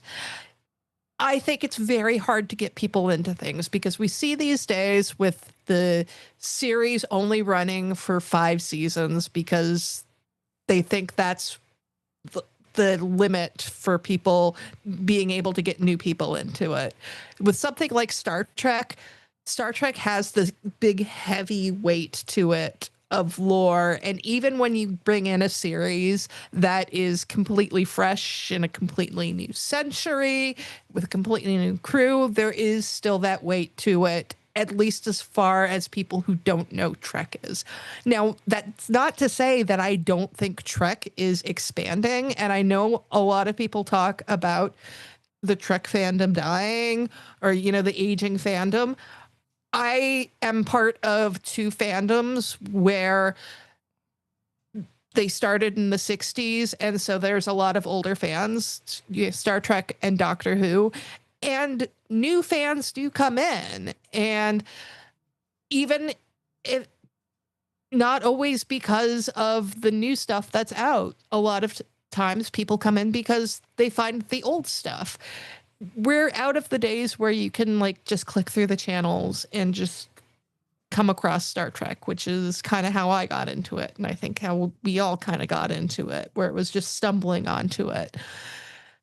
I think it's going to depend on us to, pass the gospel on to kids and nieces, nephews. I'm trying to, okay? Well, speaking of Doctor Who, personally, I've never been a Whovian. I've tried several times and failed every single time. But the last season with Ncuti Gatwa really got me into it, and now I'm back and I'm trying to find watch episodes. So I do think there are always entrances, and that would pass through maybe charismatic actors or storyline. Endor is not an easy show to watch at all, and though it's making numbers. Yeah. Mhm. So I do think that there is there can be hope, and there's a lot of things that Star Trek has not explored at all, very young kids, Yeah. young Jedi stuff. Mhm. There's a lot of different things they could try. And I think the 5-season thing maybe is something that is antiquated. Everybody's 7 seasons, 6 seasons in a movie, but 5 seasons is even very long for a series now. Yeah. Look at Endor. Look at, again, I keep talking about Endor, but even the Marvel series go for 2-3 seasons, and they have a beginning and then an end. That's it. And I think for cinematic universe like this, maybe it's the way to go for Star Trek. Yeah. What I'm taking from what you're saying is that Ncuti Gatwa should be a captain on the next series, Would which love I'm that. here for. Dude, I would eat that shit up. Listen to me. That man is so beautiful. He is gorgeous. His ass. Oh my God. We've had 2 animated series now. Lower Decks went 5 seasons and Prodigy went 2. We had 3 animated series. Okay, sorry. I'm talking about new Trek specifically, not old. Sorry. I have seen Netflix come out with some really great animated series, whether they're kid orientated or adult orientated. And after watching Arcane with my kid, that is a very adult orientated animated series. And I know you could say, well, Lower Decks was more adult orientated, but you know what? My kids loved Lower Decks 1,000 times more than they loved Prodigy. I would love to see, and I think it could work. I would like to see an adult with some of the harsher themes that Giraffe is talking about as well, an adult animated series with some really groundbreaking animation, maybe in that Arcane style. Give us something completely different. God, give us Orion Turf Wars. Give us that shit on Romulus. Give us an episode on Vulcan where a guy is just a Vulcan is walking through the desert meditating to some cool ass music. There's something really, really cool. And Gene's got a great point. I would like to make a show with Arcane's ridiculously huge budget. Give this show a huge budget. Yeah. I think man, there's no money. There is no money. Well, there is no. Yeah, right. Right. Anyway, that's my 2 cents. As for what's after New Trek, well, New Trek is still New Trek until there's a lull, so we don't really know. Listen, I would love to see a movie. I would love to see a movie. I agree. I would love another movie. I've seen a movie for a long, long time. An animated movie would be so cool. It would. Yeah. So cool. this is going to do it for the audio section. If you would like to continue hearing some of our questions, head on over to our YouTube channel where we will continue streaming. But we are going to say goodnight to you on the audio front.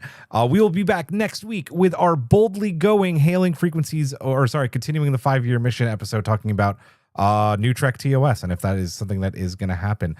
We will see you then, 9:30 p.m. Eastern time over here. For Hawk, for MC, for Giraffe, I am Julian. Live long and prosper, Majram, and good night. And that's where I hit that button, and now we just keep going. So Just us. No, we're still streaming. I'm just No, I know. Oh yeah. just the YouTube folks. We're gonna keep going. We have some more questions in here.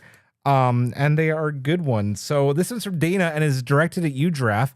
How did you get into hand making cosplays? What is your process for making a new cosplay?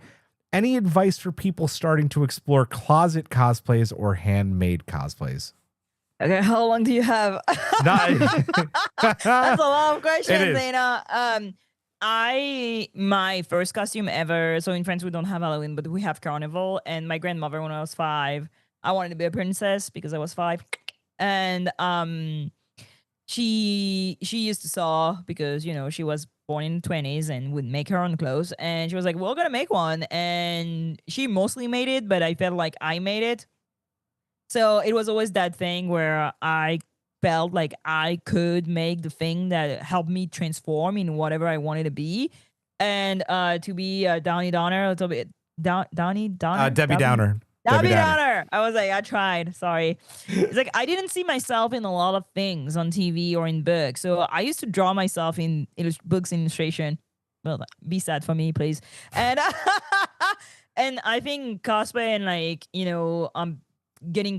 making costumes for myself was always a way for me to be in the stories I loved, and I always loved stories, and I'm a literature teacher for that.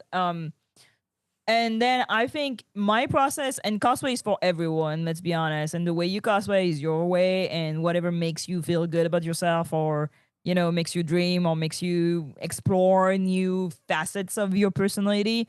I like making. I've always liked making stuff. This is 99% of the pleasure I take into doing cosplay, is having the nothing and having the full thing.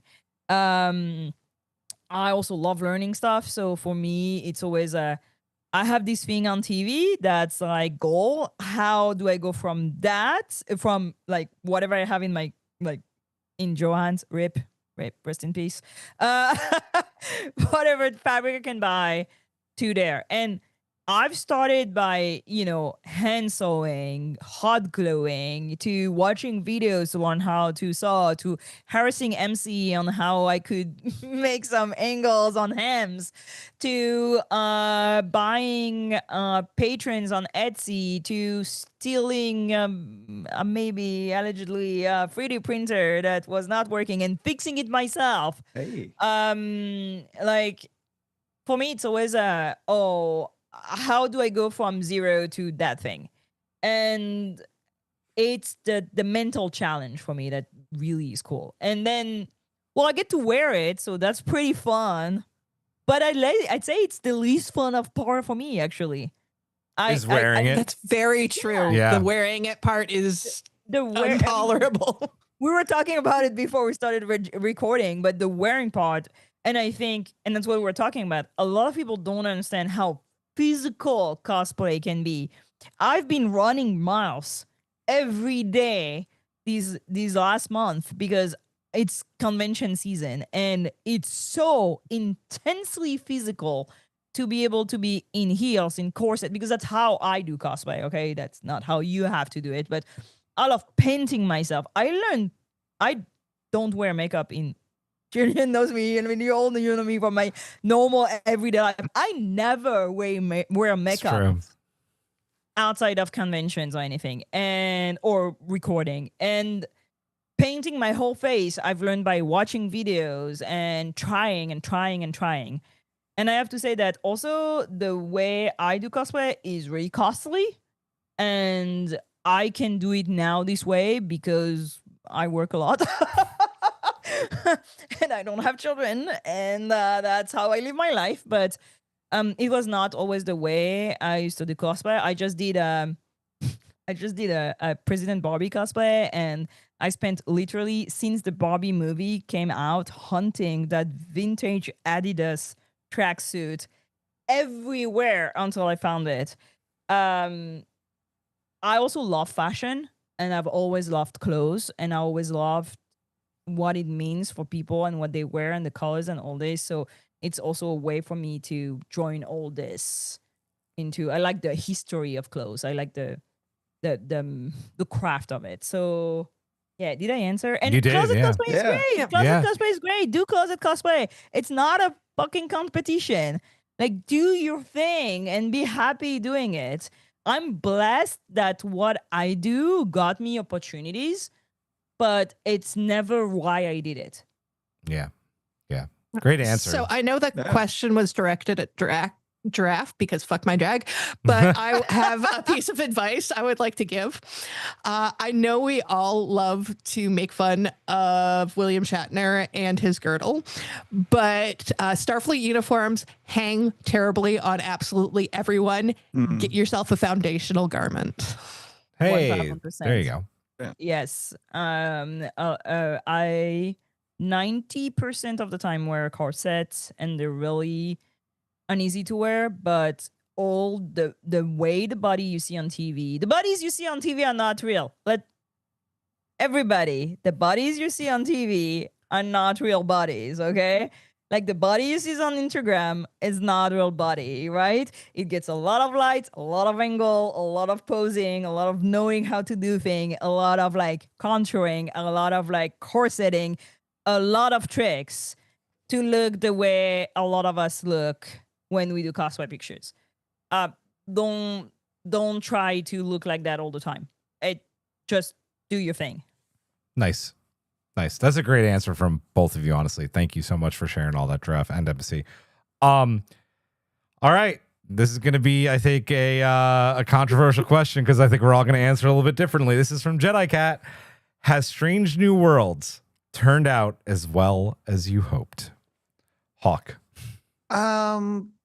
I would say, well, no, but that's also true for a lot of things that we've seen recently. In that Picard didn't work out as well, turn out as well as I had hoped it would. And that, but that's not to say that there wasn't a lot of amazing stuff. I mean, the premiere of Strange New Worlds was like one of the best Trek episodes I think we've ever watched. Really, the ending was incredible. It's timely. It was and yet somehow like the themes in it were just eternal. It's had some rough patches, but overall, I'm still pleased with what we've gotten so far in that. I know some of it's been a little divisive in that, but at the same time, I'm really enjoying it. Nice. Draft. I don't know that I'd never have expectations when it comes to shows because, I mean, season 1 of a lot of shows suck, to be honest. Like season 1 of TNG has up and downs. So I don't know that I had expectation. For me, it was something that I was excited about because I'm such a TOS fan. It's such a foundational storytelling of who I am. And also we're talking about fashion, but 60s, the fashion of like TOS, the colors, the aesthetics is a huge part of who I am and what I do and what I love. So I think for me, it was being able to have TOS for myself. I think that after Discovery and a lot of different like shows and Lower Decks, for example, that really dwell on very deep thing, I was disappointed by Strange New World on the choice of making identity a joke. But because it's me, and we were talking about If Memory Serves, that those episodes really touched me, and having these same characters have the same story of their origin turned into a comedy and a joke and something that was also kind of problematic was really hurtful for me and for a lot of people. Doesn't mean I don't like Strange New World. I love Star Trek. Like the Elysian Kingdom is one of my favorite episodes. There's like the Lower Decks crossover is an incredible episode. So there's a lot of things, but it's true that it is the track that make me feel like I was not meant to be a fan of Star Trek, and that was really hurtful. But I also watch it. I also enjoy it. I watched one episode of the new season, and I liked it. Yeah, you're a Raven. Yeah, and I also love a lot of people that work on that show, and Same. I love the fact that there's still Star Trek being made, and there's still people like benefiting from working on this. So reviewing is a weird. I will add this. Reviewing is a weird thing because if I was just a spectator and just watching on my TV, I may not have as many articulated feeling about things. But because I have to spend an hour every week, I choose to. I have to have those articulated feelings about it because I think they're important to put out. Fair. But it's not the entirety of what I feel, and it's not the entirety of what I think about a show. And I think it's an important thing to say again is that when we end up doing a review, it's an hour, but there's a lot of things I don't say. Yeah. A lot. And yeah, I don't know. I'm glad there's Star Trek on TV. I'm not gonna fucking complain. It's still my favorite show out there. Yeah. Yeah. 1000%. MC? Strange New Worlds is something that I really, really wanted it to be my absolute favorite Star Trek, and it is not that. That's not to say that I don't really like it. I like Strange New Worlds a lot. It's kind of funny when I really dislike an episode, I really dislike it. But there's a lot of episodes that I really like. I think, and kind of in a similar vein to Giraffe, the thing that really bums me out about Strange New Worlds is that Trek for a while was being really good about visibility for queer people, which is such an important thing for me. And with Strange New Worlds, it really is this game of hide and seek. It's like, oh, wait, there. Oh, I'm not sure. So that is such a disappointment to me after just the boon that was Discovery, and even Lower Decks gave me a lot of that. So that's very disappointing to me. But I still love watching Strange New Worlds. And I seriously considered putting Those Old Scientists as my standout episode of New Trek and the Elysium Kingdom. There's so many episodes that I think are wonderful, and I've started to come around on the musical episode. That's music to my ears.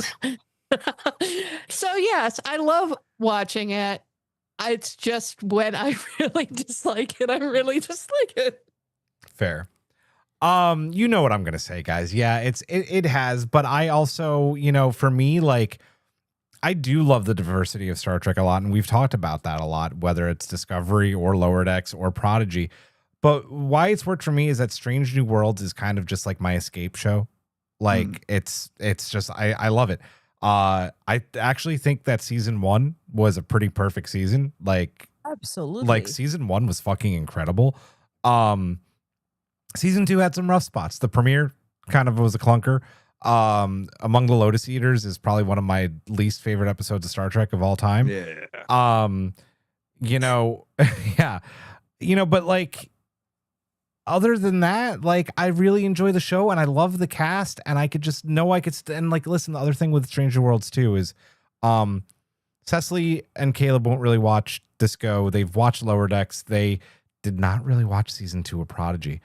But Cecily especially will sit down and watch Stranger Worlds with me all the time, so I get to share it with them, and that is really big for me. So yeah, it has, and listen, I hope have read my review of the first 5 episodes. I think it's the strongest start to a season that the show has had for season 3.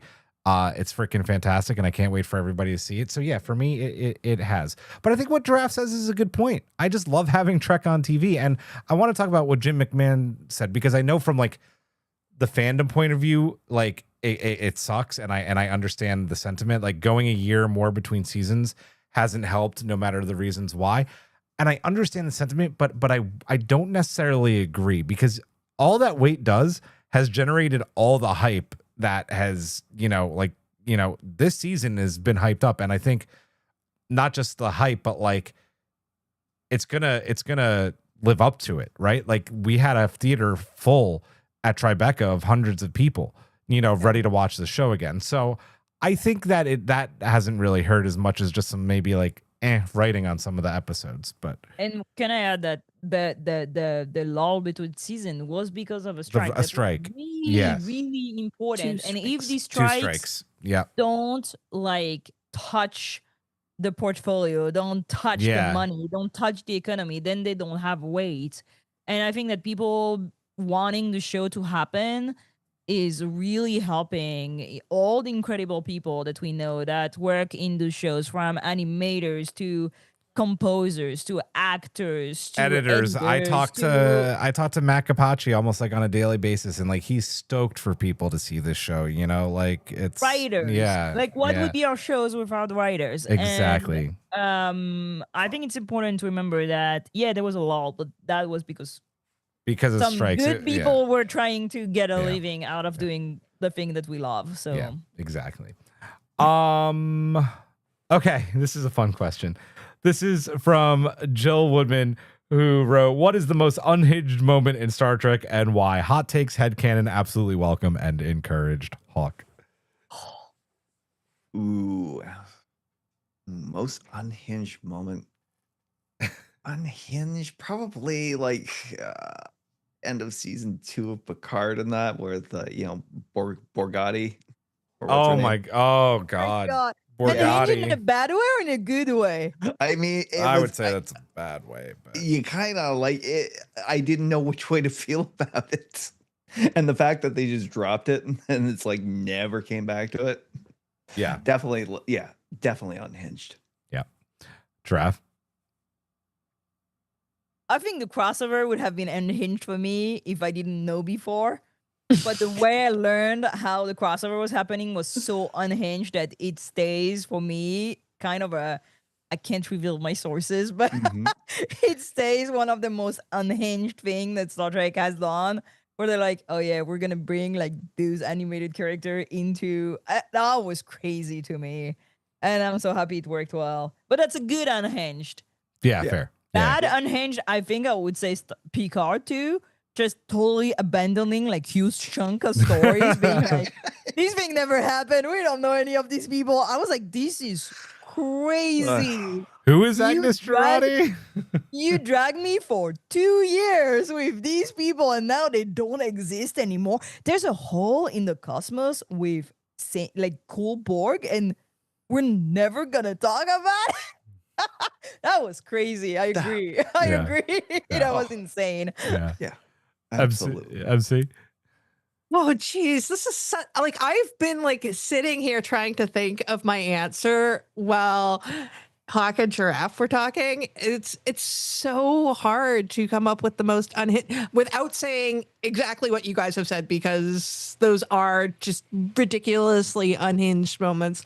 The other one, and I mean, I know I'm an apologist for this movie too, Julian, but the unhingedness of the press tour being, it's like, no, he's not playing Khan. That's a great answer. Yeah. Oh man, Into Darkness, I love you so much, but god damn, you have so many problems. Okay, we always talk about Code of Honor, right? And how like ridiculously racist and unhinged that episode is. I still like to say I will raise you up the long ladder from season 2, which like, holy fuck. I mean, like, I still can't understand how that made it one, how it even made it in the writers' room, and then a Sure. group of writers, even in the early '90s, were like, "Oh yeah, okay, yeah, we could have like Irish farmers on the ship and have it just be completely fucking racist and horrible." Like that. And there's a drug thing too. There's It's not a only there's Irish, a a drug thing. too. There's like There's so many levels. like giving Their away the ships. daughter to Riker, like, and just it's so unhinged and Well, we're so talking- bad. We're talking all Star Trek because I went just new Trek. Oh, all Star Trek. Dude, there's too much. Like There's too Archer much. committing like fucking genocide. Archer genocide is Oh, another yeah, trip that is clone. true. Trip clone, just anything, a lot of things in Enterprise, frankly. Male pregnancies. I think we just came up with an episode for when we have a lull. Unhinged Trek. Thank you, Jill. Oh yeah, we got to Turnabout intruder. I'm just Yeah. God. Yep. We're gonna keep going. We have a few more here, and then we're gonna wrap up. Choose. This is from Matt Harker. Choose a character or loose thread from any iteration of Trek that you'd love to see picked up and explored in a novel. Borgatti. Yes, there you go. There's at least 3 books in that story right there. A personal one, choose a character or loose thread. Okay, a loose thread from any iteration of Trek. Butt bugs. What happened? Butt bugs. Yes. Like no answers. Nothing. Yeah, we've been demanding answers for decades now. I think I already said that, but I think the year Michael spends in the 32nd century there's already a novel, so that's the thing. But I would love to know more about the political effect of the Romulan supernova. And there are some Yes. books that like touched on this, but also unification. We get like unification 1 and 2, and then we get unification when it's done. And I'm like, dude, I need to know how this happened. I want to know how like this goes down, because we still see in the 32nd century there's so many issues. Like they're still like, well, you're half Romulan, half Vulcan. Like the one person getting all the shit is the one that's biracial. It's true. And I'm like, wow, they're so like, imagine. And I that's why I did the interview with Dr. Ina McCormack on Second Self. I love that book because it touches on the what do you do when a ginormous empire falls and all the people starts to go out and like starts being everywhere. And that's so fascinating. And the first season of Picard, that's why I really like it until it went haywire. It was exploring that question, and I really like cultures in contact and movement of people, and in a galaxy, it's so interesting. So that's something I really like to explore, like what really happened when the supernova went down. And we know here and there, and that's where Prodigy was also like so interesting. I was like, I want to know more about that time of Star Trek. The Romulan diaspora. The Romulan diaspora. And I mean, hey, look at the US when big empire like start having issues. It has repercussions everywhere. And I think it's so, the Romulans being my favorite people ever. Also, I'm just want to see what up. And I think it could be a good Endor. I will tease people, because I don't know how many folks know we do a Star Trek Adventures now for our patrons, and I wrote a story that takes place right after the attack on Mars, and Giraffe actually has, no spoilers, a Romulan character that she's going to be playing, and that kind of has to deal with this stuff. So it's going to be pretty cool. You should keep checking our Patreon and our Strange New Adventure episodes, because they're awesome. MC, how about you?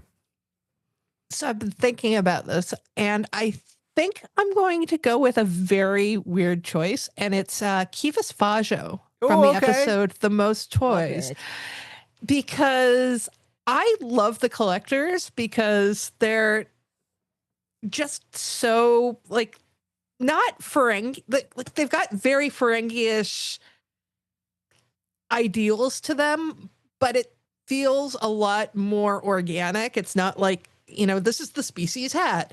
And so I kind of love the idea of the whole collectors guild. And Kivas Fajo, I mean, Data tried to commit a murder on him. So, and that's also one of, like, that episode is extremely kinky. So I really wanted to explore it more in a book. Nice. Love it. I love that Lower Decks went there not once, but but twice. twice, right? Yeah. I was like, yeah, Oh, Lower Decks, man. give us what the people want. I gotta say, I really, as much as I love Endgame, I think it's one of the strongest finales of Star Trek ever. I do want to know, like, what are the direct ramifications after Voyager gets back to Earth? Specifically, Firewall touches this on a little bit. What happens with Seven, right? Like, how is she treated? How does Starfleet treat her? Do they treat her as a, like, hostile witness? Do they treat her as a member of the crew? Does Harry finally get a pip? You know, the important questions, what happens? How much does it help with Starfleet? Like, we kind of know, but how much does it help with Starfleet's battle against, possibly the Borg coming back? Even though Janeway does deal that terrific blow to them. I think it's a really interesting story. Maybe the novels have done, the novels have done it, but not the new novels, which I'd like there to be some canon novels about that. I don't think I'll get it, but anyway. This one is from Dana. It's for me.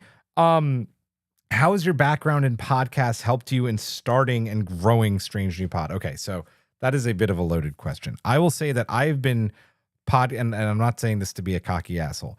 I've been podcasting since podcasting was cool.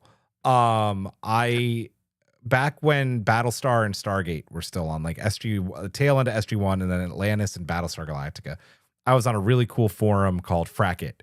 And I decided to start doing, just by myself, episode reviews. I had that Dell laptop that like everybody had in the early 2000s. And I had like a shitty Windows microphone. And my audio was fucking terrible. I sounded like garbage. But I did it and people liked it. And it was fun. It never did anything. It was like 10 people that listened to it. But it was fun. And then I didn't do a podcast until the Union started playing here in Philadelphia. We're getting into sports for a second. And I really love talking about the game of soccer and like not just, goals and stuff, but like the technical stuff about the sport. And I had friends who wanted to do the same, and we brought a really fun element into it. That I had a really cool beer bottle shop, and we did soccer and beer and craft beer. So we mixed the two together, and that actually became very successful. And I learned about audio there. That's like where I really learned about audio and why good audio is so important. And when I started Everything Is Permitted, I really wanted to make sure we had good audio. So I started a GoFundMe type of deal where I got our first Rodecaster so that we could sound as good as we do. Because honestly, it's hard, in my opinion, and I don't know if you guys share it, I think listening to podcasts with bad audio is not fun. Absolutely. So that's like the biggest thing that I learned in starting and growing Stranger Pod is like to make sure that, especially with this show live on YouTube, that we had the very best audio. That's the biggest thing I took all the way from like 2006, 2007. Early stuff is available. Everything Is Permitted is archived. And I think you can still listen to it on anywhere you find podcasts. A Soccer Desk is iffy. I'd love to get those up again. What makes it different than other podcasts you've done? Well, it's successful. For one, and we've been going for 5 years. This is the longest I've ever done a show, and we'll keep going with it. That's the biggest difference. Like, this thing is just uber successful, and it has a community and a listenership that is global, and that's fucking cool. So, great question. And then this is the last one from Dana, and it is a good question because it's something that we have been talking about for years, and I want to get your opinion on it, guys. Will I ever get my 24-hour chaos pod? And to that, well, Eric had this idea about doing like a 24-hour stream for charity at some point. And we've kind of run with the idea, and it's something that I'd actually really like to do, and I think it's viable. Like, we all obviously don't need to be here for all 24 hours, but people from other podcasts from around the world could we keep the Zoom open and the streaming, and we have podcasts from all over talking about Trek and raising money for something awesome. I think it's something that is not out of the realm of possibility. It is something that is going to take a lot of planning. Is this something that you guys think would be cool? I think it'd be very cool. I think I'd be up for doing something like that. I've done those, and I think they're super fun. And I think we also know enough people Yeah. all around the world. Like, I know the French podcast could totally do the night, the late night show. We know enough people, like literally everywhere in the world, that it could be really fun. I think the festival podcast that we did was kind of already going there. Yeah. But yeah, just with the different hour like time zones that we have, we're already covering quite quite a thing. Yeah, it would depend, like, would people listen? Would people be interested? I think we got to play around with the idea. It's something I definitely would love to consider and do. So I would say not yet, but I'm just gonna say yes. It'll happen. I just don't know Watch when. this space. Watch this space. Exactly. And with that, I will say watch this space next week, because we'll be back live 9:30 p.m. Eastern time. We're exploring the Akiva Goldsman's rumor / love letter that he wants to do. Ultimate dream of a TOS reboot. When would it start? Would they continue after Turnabout Intruder or the animated series? What about the motion picture? All that fun stuff. We're going to deep dive that idea, and we want your thoughts too. That'll be mailbag for next week. That's going to do it, guys. Like us, please. Subscribe, hit the bell, head to Warp Speed. We're going home. For Hawk, for MC. Oh, I'm sorry. Very quickly. I didn't do this at the top of the show, and I feel really bad. Giraffe. Yes. This was your idea, and this has been you being like AMA. So thank you for finally like making us do it, because this was really fun. So thank Giraffe. This was her idea. All right. That's it. Oversharing, as always. Hey. You know me. Hawk, FC, Giraffe, Julian, love you. Live long and prosper, Majram. Good night.